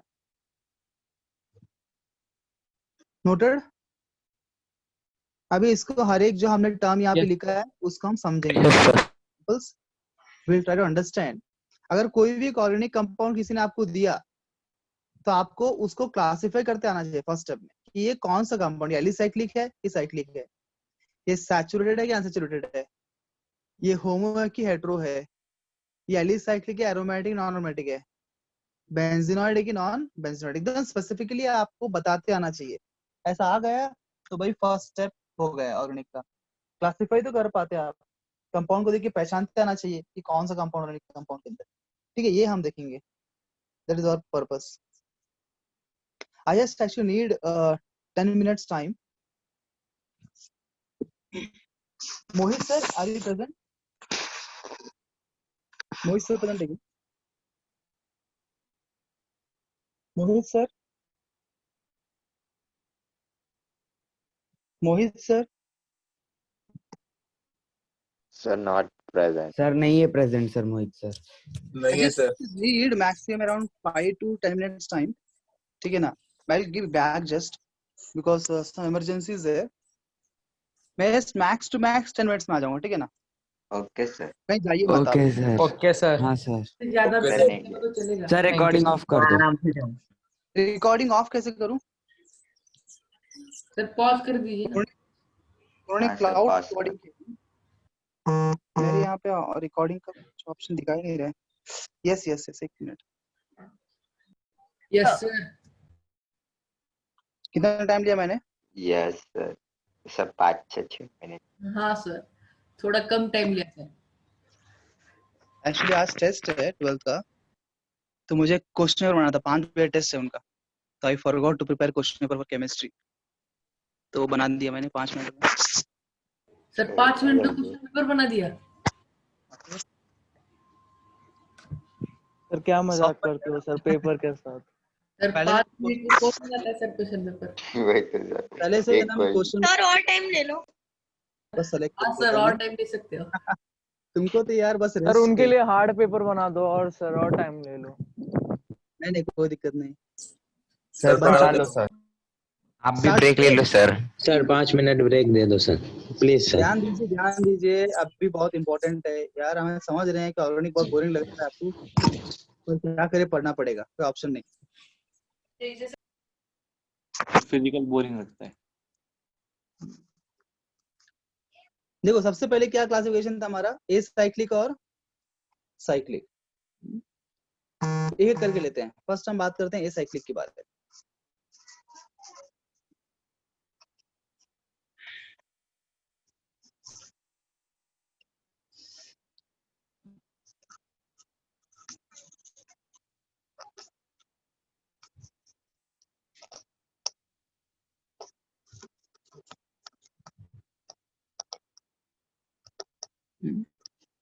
ए साइक्लिक इसको बोलते हैं नॉन साइक्लिक कंपाउंड्स. साइक्लिक मतलब जो क्लोज चेन होता है ना. ए साइक्लिक और ओपन चेन मॉलिक्यूल. जैसे कि मान लीजिए उदाहरण के लिए इनको पहचानना बहुत सिंपल है. जैसे कि CH3 CH2 CH2 CH3, this is a cyclic compound. अगर बाजू में ये अगर साइक्लिक की भी बात करो एक साथ, अगर यहाँ दिखाता हूं मैं, साइक्लिक कंपाउंड कैसे रहेंगे?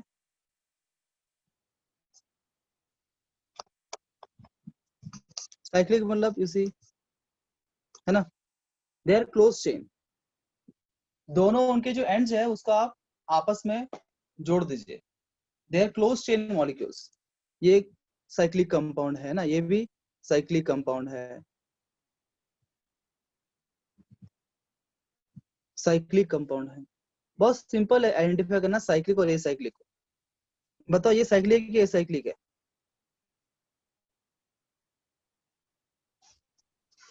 एसाइक्लिक। देखो कितना ब्रिलियंट है आप, है ना? बहुत सिंपल है। तो साइक्लिक एसाइक्लिक को आइडेंटिफाई करना बहुत आसान है। नोट कर लिया इसको? समझ में नहीं आया सर। नहीं समझे सर। आप किस जगह से उतर के आए हैं यार?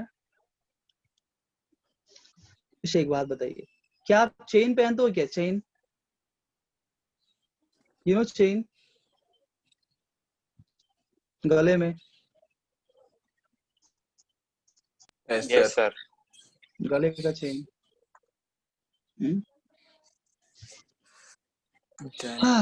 अगर आप चेन पहनते हो तभी आप पहना हुए है ना, तब जो पहने हुए हो अगर उसको ओपन कर दे, हुक रहता है ना उसका, एक चेन का हुक रहता है ना?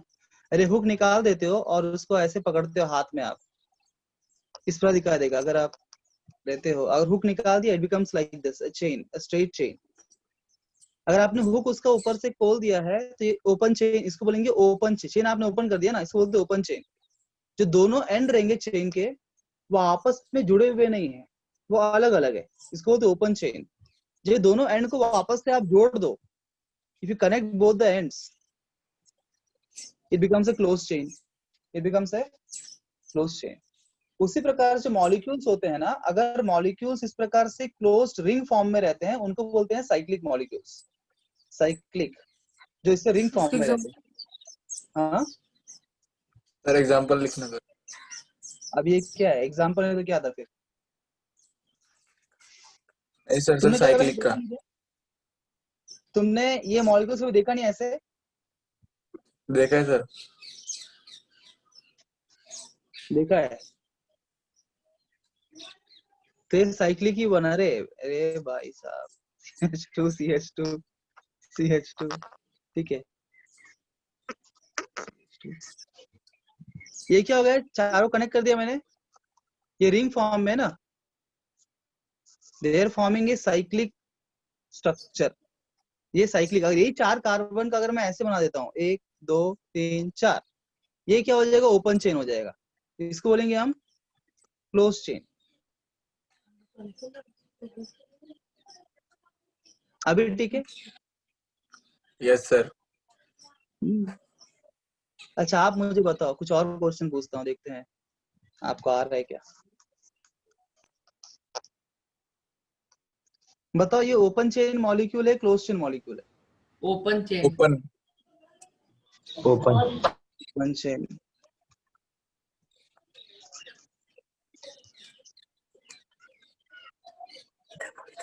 ये ओपन चेन है, क्लोज चेन है? Close chain. Open. Close close. दिख रहा है ना आपको, यहाँ पे एक रिंग बन रहा है। अगर आपको रिंग फॉर्मेशन हो रहा है ना उस चेन के अंदर, अगर ऐसे रिंग फॉर्मेशन हो रहा है, इसको बोलते हैं क्लोज चेन मॉलिक्यूल। क्या बोलेंगे इसको? Close chain molecule. जरूरी नहीं है कि सारे के सारे एटम रिंग में होना चाहिए, ठीक है ना? That is not compulsory. अब ये एटम इस रिंग में नहीं है इन्वॉल्व, रिंग को अटैच्ड है, it is not compulsory.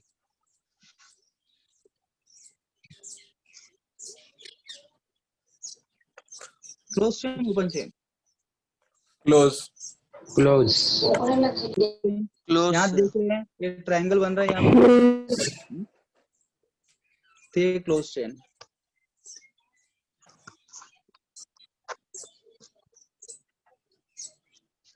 Close chain, open chain? Open. Open. Open. Open chain. मैंने यहाँ से यहाँ तक तो लाया पर उसको क्लोज नहीं किया है ना, अभी ये ओपन ही है। अगर मैं यहाँ पे एक बॉन्ड ऐसे बना तो फिर क्लोज बनता, तो यहाँ पे मैंने बॉन्ड नहीं बनाया, इसको मैंने क्लोज नहीं किया है, इसको ओपन चेन ही बोलेंगे। वेरी गुड, होशियार बच्चे सब यार। Thank you sir.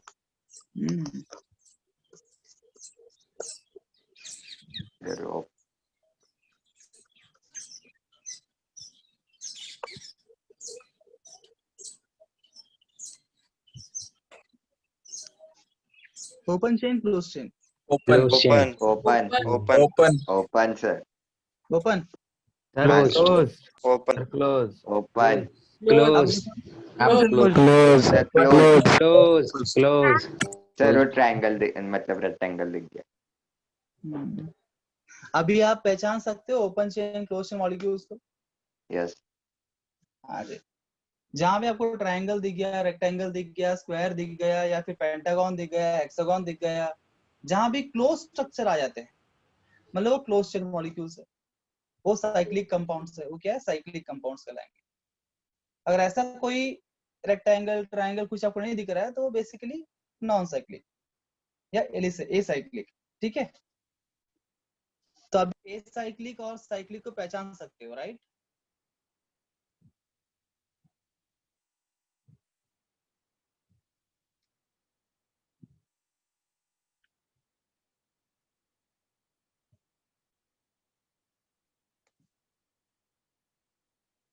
हाँ कि नहीं? yes sir.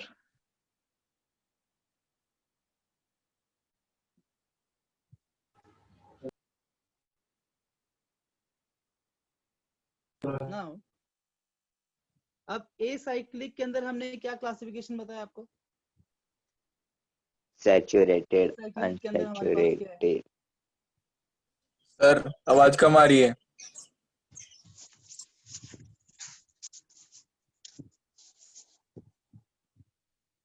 किसी ने व्हाट्सएप कॉल किया, उसलिए आवाज को गड़बड़ हो गया।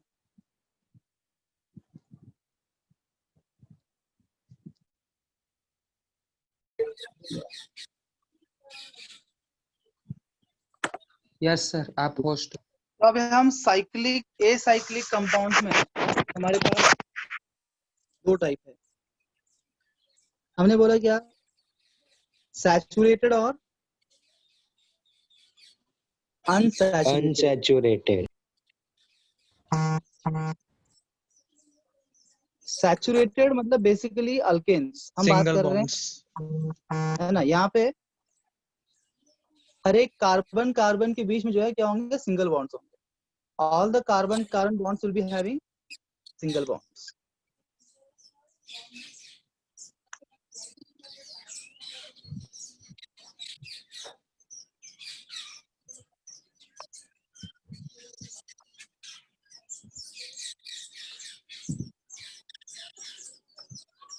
सर किसी के माइक से बहुत आवाज आ रहा है। Please everybody mute yourself.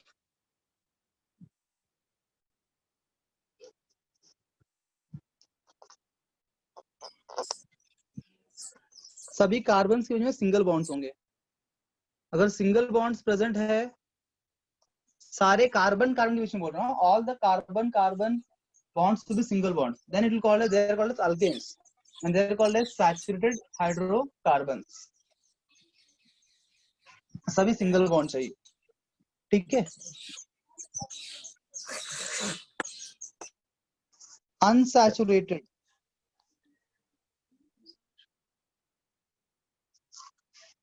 यहाँ पे जो पाई बॉन्ड आया था कार्बन के बीच में, कार्बन के बीच में एक तो ही पाई बॉन्ड आया तो उसको हम लोग अनसैचुरेटेड बोलेंगे।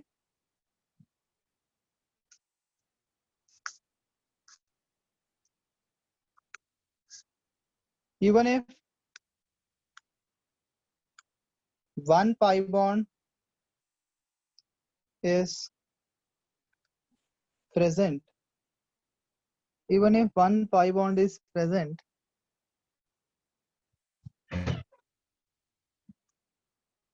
between two carbon atoms, it is called as unsaturated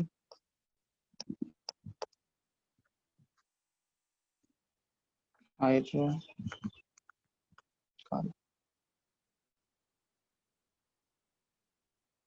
So unsat hydrocarbons दो प्रकार के होते हैं, अल्कीन्स एंड अल्काइंस। इसका फर्दर क्लासिफिकेशन है alkenes and alkynes.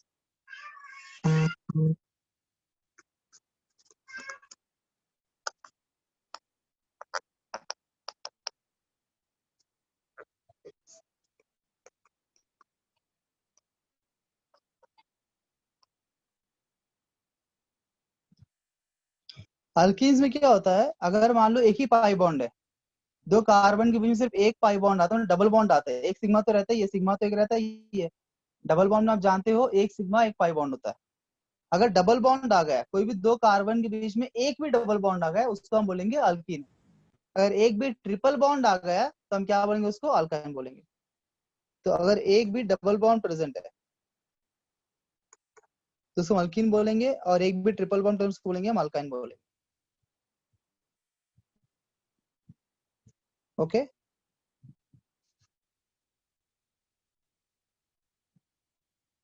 Yes Yes, sir. Yes. So ये एक साइड जो ए साइक्लिक वाला जो क्लासिफिकेशन था होता, हम उस तरफ देखते हैं अभी साइक्लिक वाला साइड पे। Please. एग्जांपल ले लेते हैं, चलेगा भाई, एग्जांपल ले लेते हैं, एग्जांपल्स। सर प्रीवियस स्लाइड दिखाई ना।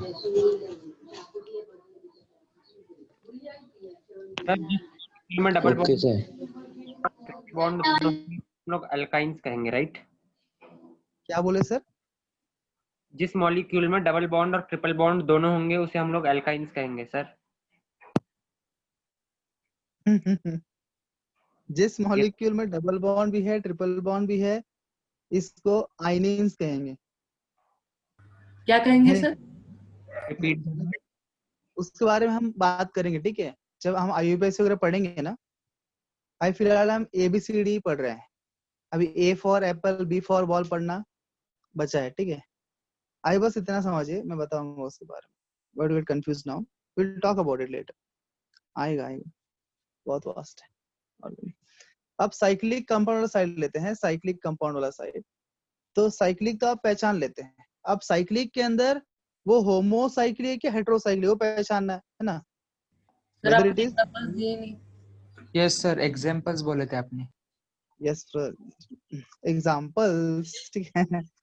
अब मैं मॉलिक्यूल देता हूँ, बताओ वो सैचुरेटेड है कि अनसैचुरेटेड, बताओ भाई। ये सैट है कि अनसैट है? सैचुरेटेड सैचुरेटेड ये सैट है कि अनसैट है? अनसैट अल्काइन है। एल्कीन। हाँ अल्कीन अल्केन है सर। है ना। अल्कीन। अल्कीन। हाँ बात है, ब्रिलियंट बच्चे हैं यार, ब्रिलियंट। बताओ ये सैट है कि अनसैट है? Set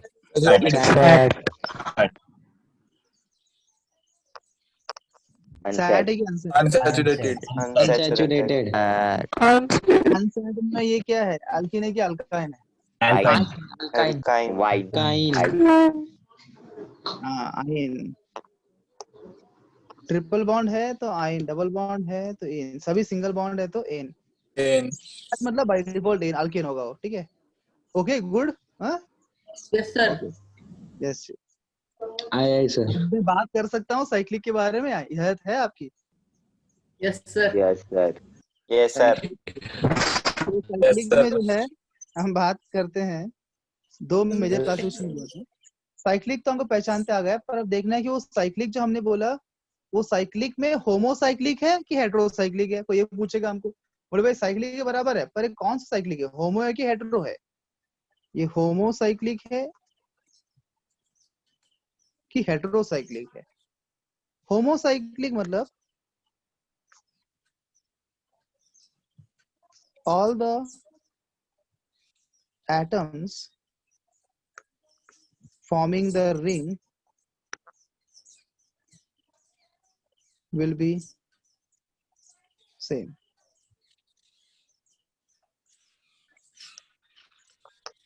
At least two different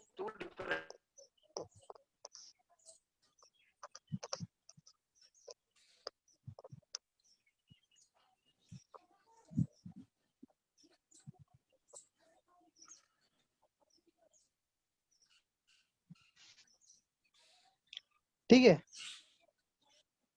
अगर वो जो रिंग है, साइकिल है, क्लोज चेन है, जो रिंग फॉर्मेशन हो रहा है, उसमें सभी सेम एटम, सब सेम एटम है, एक ही प्रकार के एटम से बना हुआ, तो होमोसाइक्लिक बोलेंगे। कम से कम दो प्रकार के एटम उसमें है तो उसको बोलेंगे हेटेरोसाइक्लिक। क्लियर? एग्जांपल दो इसका, लिख लिया आपने? Yes sir. Sir wait okay sir, okay sir, okay sir. आप लोग अच्छी अच्छी बातें सुन के ना यार ऐसा लग रहा है मुझे मिलूं आप लोगों से, फेस टू फेस पढ़ाओ, मजा आएगा। और यस सर, मास्क क्या पहन बच्चे आप? सर इतने अच्छे हैं हम। सर इतने एक्टिव बच्चे हैं आप, आपसे मिलने का मन करता है। सर एक डाउट है। मेरे ऊपर? नहीं सर, हेटेरो के ऊपर। बोलो बोलो। सर लास्ट में आपने क्या लिखा है? Must be present in ring, ring. Parental. Sir वो रिंग नहीं लग रहा। यस सर, मिच लग रहा है सर वो। सर हिंदी का वर्ड लग रहा है। रिंग ओनली यार, चलो कोई दिक्कत नहीं। देखो मेरा आपको उतना अच्छा हैंडराइटिंग नहीं है ना। सर फिर एसाइक्लिक में भी अगर दो टाइप के हुए तो? उत्तर यस सर। एसाइक्लिक ऑलरेडी हो चुका है। एसाइक्लिक में दो टाइप के होते हैं, सैचुरेटेड और अनसैचुरेटेड, हम देख चुके हैं उसको, ठीक है। उसको ऑलरेडी हम देख चुके हैं। अब यहाँ देखिए होमो और हेटेरो को कुछ एग्जांपल्स देते हैं इसके। अब मानो ये साइक्लिक है, अच्छा ऐसे नहीं, ऐसे देता हूँ एग्जांपल, फिर यहाँ पे आता हूँ, यही पहले बोल देता हूँ, भरोसा नहीं आपका। आपको पता है कि आपने ऐसे बॉन्ड लाइन स्ट्रक्चर बोलते हैं इसको, देखा होगा आपने। ये जो हर एक चेन के जो एंड पॉइंट्स है ना, यहाँ बेसिकली कौन है पता है? कार्बन। कार्बन। कार्बन होता है। यहाँ पे कौन होता है? कार्बन होता है। कार्बन। ये पूरा रिंग जो है किससे बना हुआ है? कार्बन से बना हुआ है। कार्बन। कितने कार्बन से बना हुआ है? 5 5। तो क्योंकि ये 5 एटम से बना है रिंग, इसको हम बोलेंगे this is a 5 membered ring, this called as a 5 membered. मतलब ये रिंग फॉर्मेशन है, 5 मेंबर्स इन्वॉल्व है, और 5 के 5 मेंबर्स कौन है? कार्बन। ये सभी सेम मेंबर है, 5 के 5 मेंबर सेम है, इसको बोलते हैं हम होमोसाइक्लिक। साइक्लिक है पर ये होमोसाइक्लिक है। पर मान लीजिए इसके अंदर मैं ऐसे कर देता हूँ, अब बताओ ये कितना मेंबर्ड रिंग है? 4 थोड़ी उजेड़ दूंगा, अभी 5 ही मेंबर सर 5 मेंबर्ड ही है। 1 2 3 4, ये कहाँ गया? 5 ना? 5। Yes sir. 5 एटम रिंग के अंदर। हाँ कार्बन नहीं है ना सर पर वो? अरे मेंबर पूछे। मेंबर है ना भाई। अरे भाई साहब, जरूरी थोड़ी है कार्बन ही बनाए रिंग, तुम्हारी ये धारणा तो गलत है। रिंग कार्बन में होता है, वो रूल लेके आ। हाँ? ये 5 लोग मिलकर रिंग बना रहे हैं ना, ये अगर इसको मैं थोड़ा ऐसे बनाऊं तो ये कुछ ऐसा है। हाँ लाइक दिस, है ना? अगर वो कार्बन डाल दूं इस प्रकार से, अब इस रिंग में कितने लोग? 5 लोग है ना, 5 लोग रिंग बना रहे हैं, पर 5 में ये 5 मेंबर्ड रिंग है, पर 5 में से 4 मेंबर्स कौन है? कार्बन। कार्बन। और 1 मेंबर कौन है? ऑक्सीजन। क्योंकि यहाँ 2 प्रकार के एटम इन्वॉल्व रिंग बनाने में, इसको हम बोलते हैं हेटेरोसाइक्लिक, ठीक है ना? तो हेटेरोसाइक्लिक में 2 प्रकार के एटम कम से कम इन्वॉल्व होंगे रिंग फॉर्मेशन में, जबकि होमोसाइक्लिक में सिर्फ एक ही प्रकार के एटम इन्वॉल्व होता है। Is the point clear to everybody? Yes sir. Yes sir. अब मैं मॉलिक्यूल दूंगा, पहचान के बताओ मुझे हेटेरो है कि होमो है, ठीक है? Yes sir.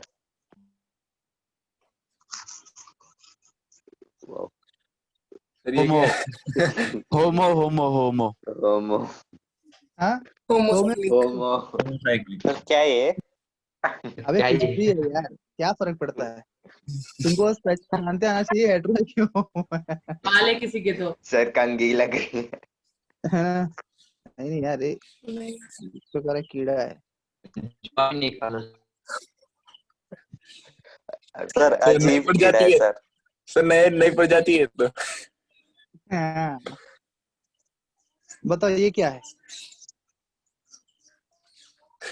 Hetero hetero hetero. Sir अरे ये इंसान उड़ मछली का रहा मुंह है ना, ये मछली का। सर सर आपके कंपाउंड्स बड़े खतरनाक हैं। सर आप केमिस्ट्री पढ़ा रहे हो, बायो पढ़ा रहे हो? अरे सब भाई पूरा हेटेरो है कि होमो है? बताओ फटाफट। Sir hetero hetero hetero. क्यों हेटेरो है बताओ? सर ऑक्सीजन आ सर गया। क्योंकि उसका एक मेंबर आँख आ ऑक्सीजन है गई। जो सी के नहीं है। सर आँख आ गई। हाँ जी, होमो हेट्रो हेट्रो बात समझ में आ रहा है ना आपको? इजी है ना? यस सर बहुत यस सर यस सर होमो और हेट्रो हो गया, होमो Yes. हेट्रो हो गया।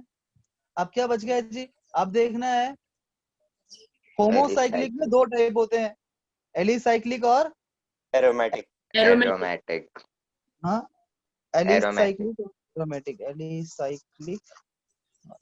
अब हमें पहचान, अगर हम ये पहचान लेते हैं हाँ भाई ये होमोसाइक्लिक है, पहचान लिया, माने मॉलिक्यूल आपको मैंने दिया, आप क्या बोलते हैं ये होमोसाइक्लिक है, बराबर? Yes sir Yes, sir. Yes sir और ये होमो होमोसाइक्लिक है। हाँ सर पाई दोनों बॉन्ड होमो है निकालने से होमो हेट्रो नहीं बन जाता है ना, होमो और Yes, hetero sir.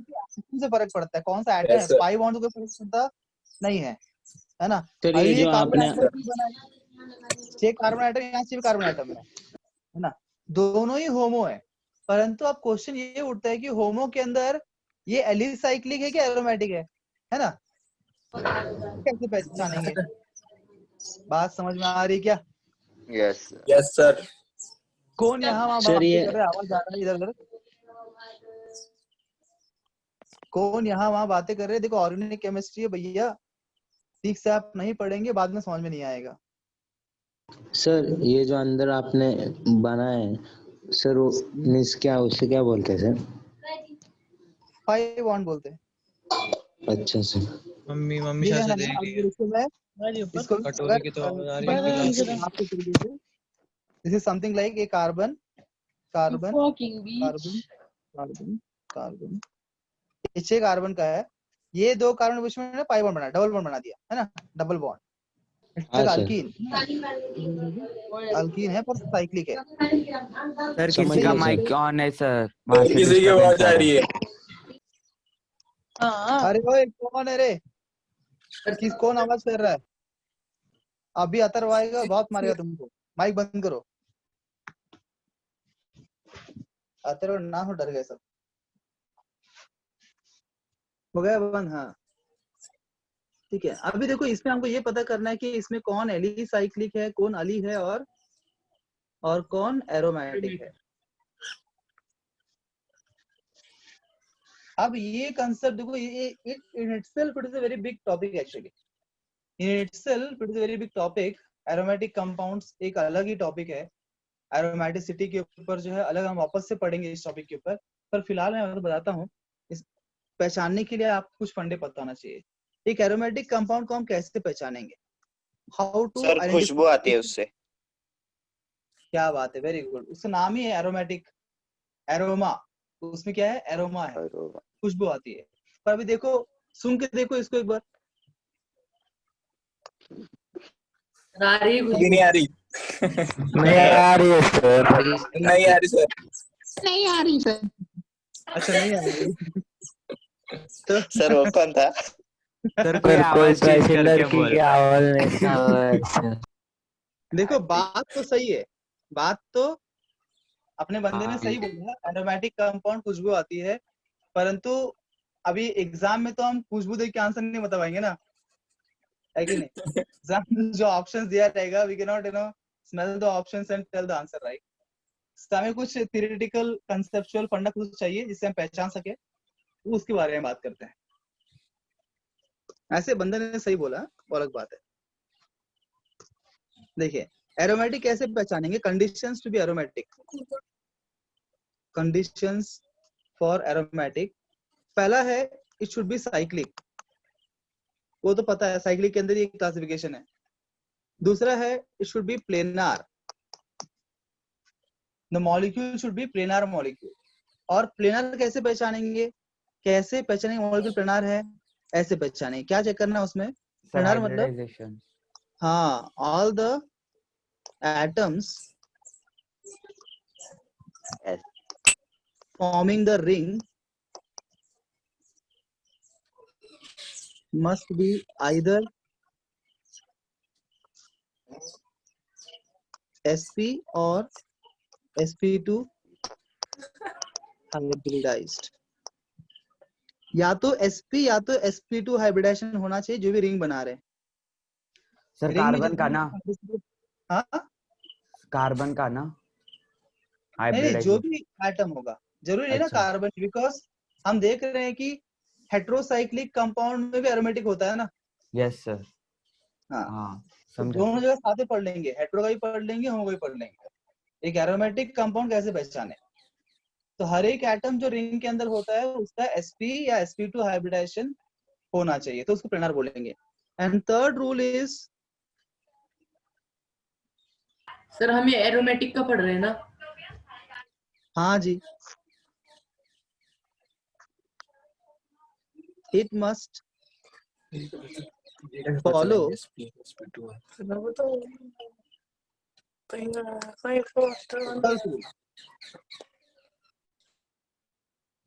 It must follow Huckel's rule. अभी हकल्स सर रूल का हकल तो हाँ देखते हैं, चिंता मत करो, देखेंगे। तो 3 पॉइंट 3 कंडीशन सेटिस्फाई किया तो ही उस कंपाउंड का एरोमेटिक बोलेंगे। वो साइक्लिक है और प्लेनार भी है, पर हकल्स रूल फॉलो नहीं कर रहा है तो एरोमेटिक नहीं हो सकता। वो हकल्स रूल फॉलो कर रहा है, प्लेनार है, पर साइक्लिक नहीं है, तो एरोमेटिक नहीं हो सकता। तीनों में को तीनों कंडीशन सेटिस्फाई किया तभी उसको हम एरोमेटिक बोल सकते हैं। अब हकल्स रूल वो देख लेते हैं, खुद कर लीजिए, इतना सर नोट दो कर लीजिए। किया तो 2 किया तो भी नहीं बोलेंगे, तीनों करना सर चाहिए। सर कोई इजी वे है क्या फाइंड करने का कि जो फॉर्म बॉन्ड हो रहे हैं वो sp2 है, ऐसा कोई वे अलग सा? क्या बोले, फिर से बोलो, फिर से बोली, क्या बोला आपने?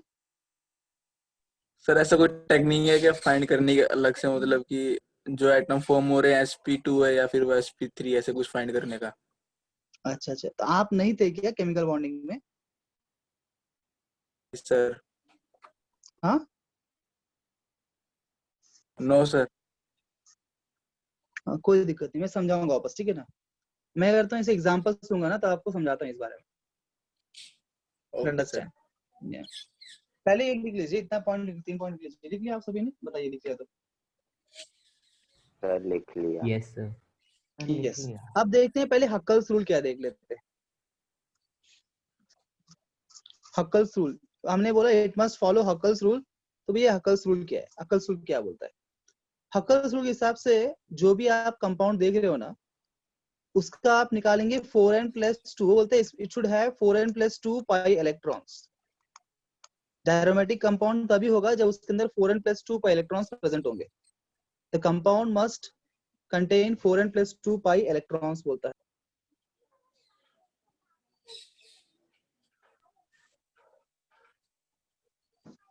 सुन रहे मेरी बात?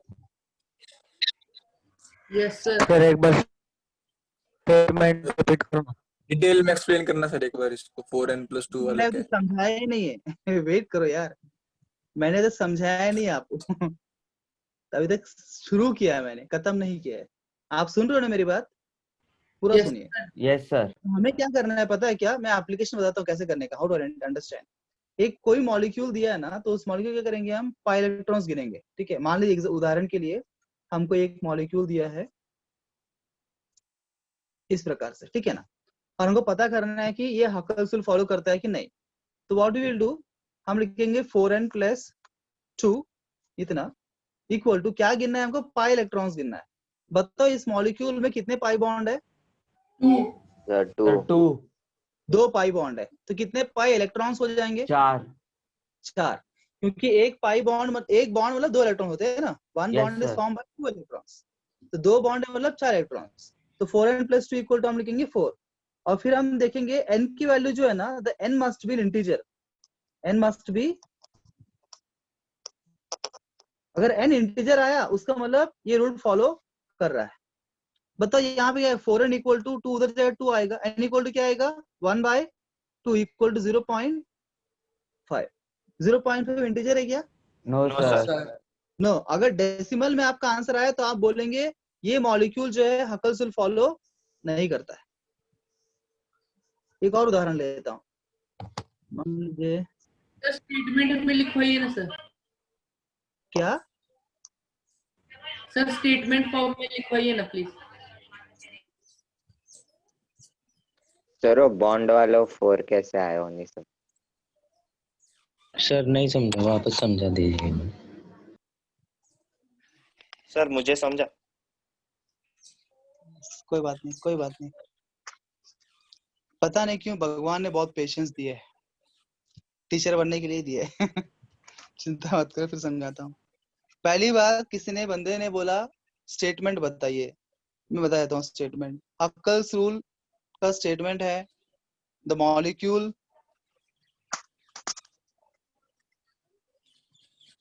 और स्टेटमेंट्स जो है ना क्वेश्चन सॉल्व नहीं होते हैं, उसलिए मैं एग्जांपल दे रहा था। The molecule containing 4n plus 2 pi electrons where n is an integer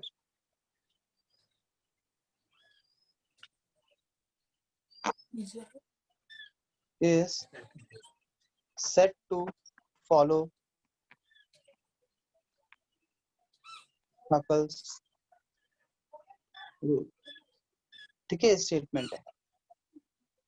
अब इसको अप्लाई कैसे करने का मॉलिक्यूल्स में समझा रहा था। वो उदाहरण के लिए मैंने बोला आपको ये मॉलिक्यूल, जिसने मुझे बोला कि ये समझा नहीं एग्जांपल, वो कौन है, नाम बताओ। सर समीर।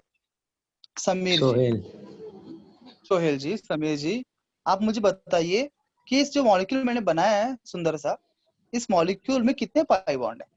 सर 2। हाँ 2। सर 2। कन्विंस आप इस बात से? हाँ सर। कहीं 4 पाई बॉन्ड तो नहीं, गिन लो एक ठीक से वापस। सर 2 सर ही 2 है। ही है। हुई है ना, ये बात तो पता है, वेरी गुड, शाबाश, है ना। आप एक मुझे बताइए, एक बॉन्ड में कितने इलेक्ट्रॉन्स होते हैं? 2। 2 इलेक्ट्रॉन्स, क्या बात है, वेरी गुड। अच्छा बताइए, एक बॉन्ड 2 इलेक्ट्रॉन्स होते हैं, तो 2 बॉन्ड में कितने इलेक्ट्रॉन्स होंगे? 4। 4। अब करना क्या है, क्वेश्चन सॉल्व करने समझने के लिए, इसमें एन ये हक्कल्स रूल फॉलो करता है कि नहीं करता, एप्लीकेशन कैसे करना है। 4n plus 2 हक्कल्स रूल बोलता है ना, तो 4n plus 2 पाई इलेक्ट्रॉन्स है वो, तो 4n plus sir 2 pi equal to क्यों डाला है सर? कितने पाई इलेक्ट्रॉन्स यहाँ पे? 4 पाई इलेक्ट्रॉन्स है ना। पाई बॉन्ड 2 है, पाई बॉन्ड 2 है, पर कितने पाई इलेक्ट्रॉन्स है? 4 बराबर। Yes sir. तो सर अभी यहाँ पे यहाँ इक्वल टू सॉल्व क्यों करेंगे डाला है n सर? की value. From this equation we will get the value of n। अगर n की वैल्यू डेसिमल में आता है तो हम बोलेंगे ये हक्कल्स रूल फॉलो नहीं करता। अगर कोई नंबर आता है तो हम बोलेंगे ये फॉलो करता है। तो ये सॉल्व करना तो आता होगा मैथ्स में आपको। Yes sir. 0.5 समझ में आया है ना? सर हाँ बोलो। सर अगर वैल्यू नेगेटिव में आई तो? नेगेटिव नेगेटिव में आया तो भी फॉलो नहीं करता है बोलेंगे। ठीक है, गुड क्वेश्चन। सर इंटीजर बोला सर ना। इंटीजर है ना सर, नेगेटिव भी होता है इंटीजर तो। n मस्ट बी इंटीजर बोला ना। लिख लो वहाँ Excuse me, positive sir. Integer. तुम यार बहुत मैथमेटिकल बन रहे हो, केमिस्ट्री है, ठीक है ना, ठीक है ना। Okay sir. सर सर फिर n होल बोल नंबर दे, लिख लेते ना। हाँ होल तो नंबर भी लिखते हैं। केमिस्ट्री में हम जनरली पॉजिटिव वैल्यूज को ही कंसीडर करते हैं, ठीक है ना, we don't consider negative values. Sir 0 आने पे भी वो फॉलो कर रहा होगा ना रूल को? हाँ बराबर है, मतलब we are not going for mathematical, and chemistry में हर बात को इंटीजर ही बोलते हैं, ठीक है। हम ओके अभी हम सर। होल नंबर इंटीजर में डिफरेंस क्या है ना, नेगेटिव इंटीजर्स उतना ये मैथमेटिक्स नहीं है। Any how very good that आपको मैथ्स पक्का है, दैट्स ग्रेट। मैथ्स से बहुत खुश रहेंगे आप, ठीक है। आगे बढ़ते हैं। अब मुझे बताओ ये हक्कल्स रूल फॉलो करेगा कि नहीं करेगा?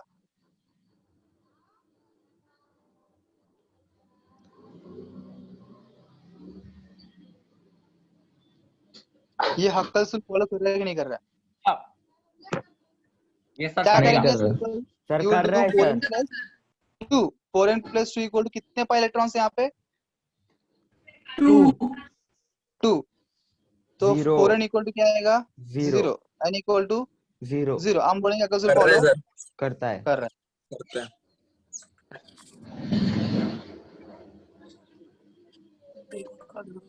ये फॉलो करेगा क्या? No sir. No sir. 4n plus 2 equal to 4, n equal to 0.5 नहीं करता। स्पीड में से कौन से रेस लगाएंगे? डुन डुन डुन डुन डुन डुन हे। ये कौन बोल सर मार्क्स लग रहा है। हिम्मत से दूसरी गाड़ी लेकर आ रहा है। सर होगा सर। नहीं होगा, ये होगा। करेगा नहीं नहीं करेगा? सर, नहीं होगा, नहीं होगा। नहीं होगा सर। नहीं करेगा सर। बिल्कुल क्या मिलेगा? स्क्रीन सर स्क्रीन प्रोजेक्ट 8 मिलेगा। 8 मिलेगा sir. n equals to 3 by 6 2 by आएगा 4. सर। पेट्रोल खत्म होने वाला जरा। 3/2. 3 by 2 आएगा सर।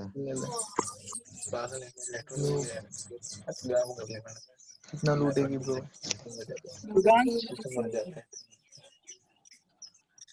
युगांश किसे बट खत्म हो रहे?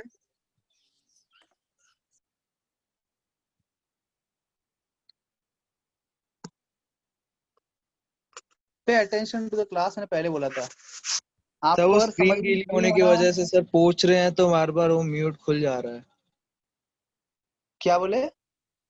सर इधर बारिश हो रही है ना, तो मतलब थोड़े हल्के मतलब ड्रॉपलेट्स पानी के गिर रहे हैं स्क्रीन पे, तो उनको पोंछने की वजह से मतलब म्यूट खुल जा रहा है। म्यूट खुल जा रहा है ठीक है, पर तुम यहाँ वहाँ क्यों बात कर रहे हो? क्लास में ध्यान दो ना, तुमको समझेगा नहीं तो कौन रेस्पॉन्सिबल? नहीं, सो मेरी बहन बोल रही थी। तुम्हारी बहन को कल मेरे क्लास में भेजो, काउंसलिंग करता हूँ मैं। कहीं बोलना बंद कर देंगी फिर। तुम्हारा एजुकेशन ज्यादा इंपॉर्टेंट है, ठीक है? सर आपने फॉर्मूला 4n+2 दिया था सर, इक्वल टू क्यों डाला फिर? ये भगवान सा, अभी बताया तो था। अबे अभी तो टेस्ट बताया था। करना है, बे टेस्ट करना है। इक्वल टू मतलब वो फॉर्मूला नहीं है, इक्वेशन थोड़ी था, वो डेफिनेशन है। 4n+2 इलेक्ट्रॉन्स होना चाहिए, अब उसे अप्लाई करना पड़ेगा ना। ऐसा ही अप्लाई करना है, ऐसा ही करना है। सर मीन्स 4n+2 उसको 5 इक्वल टू डाल इलेक्ट्रॉन्स, के सॉल्व किया सर। तो फिर इक्वल टू ही सॉल्व करना है ना। इक्वेशन वाले इक्वल टू होता है ना जी। कम ऑन, सर आपको 4n+2 पाई इलेक्ट्रॉन्स पूछा, ठीक है ना? तो यहाँ पे कितने पाई इलेक्ट्रॉन्स गिनेंगे हम? यहाँ देखा हमने 8 पाई इलेक्ट्रॉन्स है, तो what we will do, will equate. उसने बोला 4n+2 पाई इलेक्ट्रॉन्स होना चाहिए, और n की वैल्यू जो है कोई तो भी नंबर होना चाहिए, 0 1 2 3 4 5 6, ठीक है? तो मुझे चेक करना पड़ेगा ना n का नंबर होता है कि नहीं होता है। क्या चेक करूंगा? जब मैं इक्वेट करूंगा समझ में आएगा। I do equate, right? Sir पाए पाए चेक करेंगे कितना है। Only pi electrons. Yes sir. यहाँ पे 4 पाई बॉन्ड है ना, तो 4 पाई बॉन्ड है, मतलब कितने पाई इलेक्ट्रॉन्स होंगे? 8 पाई इलेक्ट्रॉन्स होंगे। तो 4n+2 इक्वल टू 8, क्योंकि ये 4n+2 pi electrons equal to 8 pi electrons इस मॉलिक्यूल। इक्वेट किया, और यहाँ से मुझे निकालना है n की वैल्यू, ठीक है ना? तो n की वैल्यू जो भी आएगा मैं चेक करूंगा, n की वैल्यू जो है डेसिमल में आ रहा है कि नंबर आ रहा है। डेसिमल में आ रहा है तो मैं बोलूंगा ये हकल्स रूल फॉलो नहीं करता है। अगर वो 0 1 2 3 4 5 है तो हम क्या बोलेंगे? फॉलो करता है, ठीक है? किसने पूछा मुझे ये क्वेश्चन? सर सोहेल। शोएल। शोएल तुम मुझे और कोई नहीं बताएगा फिलहाल, ठीक है ना? शोएल बताएगा सिर्फ। शोएल तुम मुझे बताओ, ये हकल्स रूल फॉलो करेगा या नहीं करेगा? 1 मिनट सर। इसका n की वैल्यू क्या है बताओ मुझे। सर इसकी n की वैल्यू हो गई 2 डिवाइड बाय, सर नहीं होगा सर, 0 होगा सर। 4n+2 इक्वल टू क्या आएगा? 2 आएगा। 2 पाई इलेक्ट्रॉन्स है, हाँ सर। ये 2 वहां जाएगा, 2 - 0 हो जाएगा। n की वैल्यू क्या आएगा? 0 आएगा, मतलब ये फॉलो करेगा, हाँ ठीक है? क्या सभी को हकल्स रूल समझ में है कैसे अप्लाई करने का? Yes sir. Sir yes sir sir. हाँ बोलिए बोलिए बोलिए सर बोलिए। ऐसा बोल सकते हैं ना फिर कि अगर इवन नंबर ऑफ ये होगा पाई बॉन्ड होगा तो वो हकल रूल फॉलो नहीं करेगा, और ऑड हो गया तो फॉलो करेगा। मतलब अभी तक तो ऐसा ही चल रहा है। एक और लेके देखते हैं, ठीक है ना? 4n+2 इक्वल टू 1 लेता हूं मैं, क्या होगा ये? Sir number of bonds sir bonds में 2 इलेक्ट्रॉन होंगे ना? 2 होंगे ना उधर। सर 1 हो ही नहीं हो सकता। जाएगा। हाँ सर, सर हम सही है। क्या बोले? Sir number of bonds. ठीक है, नंबर ऑफ बॉन्ड्स कितना चाहिए तुमको? इवन चाहिए कि ऑड चाहिए? सर ऑड के ऊपर ऑड होगा तो वो फॉलो करेगा हकल्स रूल। अच्छा, ऑड नंबर क्या लेते हैं? सर 3। तीन क्या बॉन्ड बोले? होंगे, 3 बॉन्ड होंगे तो 6 मतलब 6 इलेक्ट्रॉन्स हो तो 6 जाएंगे, इलेक्ट्रॉन्स हो जाएंगे, तो तो ये फॉलो -2। करेगा, यस हाँ सर। ये सर हो जाएगा करेगा। Equal to 1। ठीक है, अब नेक्स्ट बताओ odd number, next sir odd number 5 ले लो। 5 सर 5 5 ले ले लेते लो। हैं। 10 5 होगा सर तो फॉलो हो यहाँ रहा पे है, हो जाएगा हो रहा है सर। 10, हो यहाँ रहा क्या है हो रहा है, सर। Equal to 2। 2 नेक्स्ट बताओ, सर अभी सर इवन लो सर, सर इवन 14 29 लो सर। नेक्स्ट क्या है, 7 है ना odd number, yes sir. Yes sir. Plus 7 है, 4 n plus 2 14 equal to electron 14 14 हो रहा है। n equal to 3 3 3। हो रहा है फॉलो सर। कर रहा है सर। हो रहा है सर। सर 9 लेके करो। नेक्स्ट लेते हैं क्या, 9 है ऑड नंबर, 9 ले यस लिया, सर कर रहा है 18 4 तो हो गया। 4 भी कर रहा है सर। n की 18 वैल्यू होगा। 4 18, तो 4 n इक्वल टू n क्या आ रहा है, 16 सॉरी n इक्वल टू क्या आ रहा है, 4 4 आ रहा है 4 कर रहा है 4। Sir. Sir. Odd number of pi bonds पे करता है। हो रहा है कि नहीं कर रहा है, कर रहा है ना follow. Yes sir sir. Sir देखो अपना बंदे ने टेक्निक बना दिया, देखा आपने, कौन बनाया बताओ, अभी होशियार इवन बंदा लो तो। सर, सर मस्त सर। शिवम। शिवम हो कौन? रहे। शिवम। इवन लो साइंटिस्ट तो शिवम। शिवम ने आपको बैठे बैठे टेक्निक बना के दे दिया, शॉर्टकट है कि नहीं, तो शिवम साइंटिस्ट की जय, है ना। तो बहुत आपका बहुत सारे शंकाएं हैं आ रही है, बहुत टाइम लगेगा टॉपिक कवर करने के लिए, ठीक है। तो अभी इसके आगे समय कम है मेरे पास, इसके आगे अभी जो मैं आपको प्लेनार और पूरा एरोमेटिक समझाऊंगी तो और टाइम लगेगा, खत्म नहीं हो पाएगा।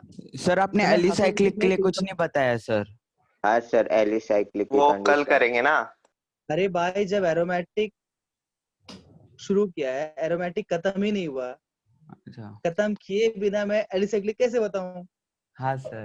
सर मुझे लगा आपसे छूट गया, मतलब सर हमने क्लासिफिकेशन में एलिसाइक्लिक पहले लिखा था फिर एरोमेटिक लिखा था ना। हाँ, इसीलिए हम पढ़ रहे हैं एरोमेटिक, उसका रीजन ये है कि एलिसाइक्लिक को पहचानने के लिए कोई स्पेसिफिक तरीका नहीं है हमारे पास, ठीक है। तो व्हाट वी डू, एरोमेटिक का तरीका हमारे पास है। अगर मैं एरोमेटिक पहचान लिया, देखो दो ही पॉसिबिलिटी है ना, अगर ये एरोमेटिक नहीं होमोसाइक्लिक तो है, ये अगर जो एलिक्स होगा होमोसाइक्लिक तो है, दो ही एरोमेटिक नहीं होगा। एलिसाइक्लिक होगा या एरोमेटिक होगा। एरोमेटिक नहीं है तो मतलब कोई एलिसाइक्लिक। कंपाउंड एरोमेटिक नहीं है, वो सारे क्या होंगे, एलिसाइक्लिक होंगे, एलिसाइक्लिक। क्योंकि एलिसाइक्लिक को पहचानने का कोई स्पेसिफिक तरीका नहीं है हमारे यस पास। सर। तो एरोमेटिक के तरीका है, उसे ये पढ़ रहे हैं, ये पहचान लिया तो अपने आप ही आ जाएगा ना, यस सर। ठीक है। ठीक है भाई, थैंक यू सर। कल हम मिलेंगे वापस यही टॉपिक के ऊपर लेके, थैंक यू बने रहिए सर। हमारे। Yes sir. Thank you sir. धन्यवाद sir. Thank you sir. Yes, thank you very much. Thank you sir. Thank you sir. आज तक 38 लोग थे, हाँ? अच्छी बहुत बड़ी अचीवमेंट है आज। Thank you sir. Thank you sir. 44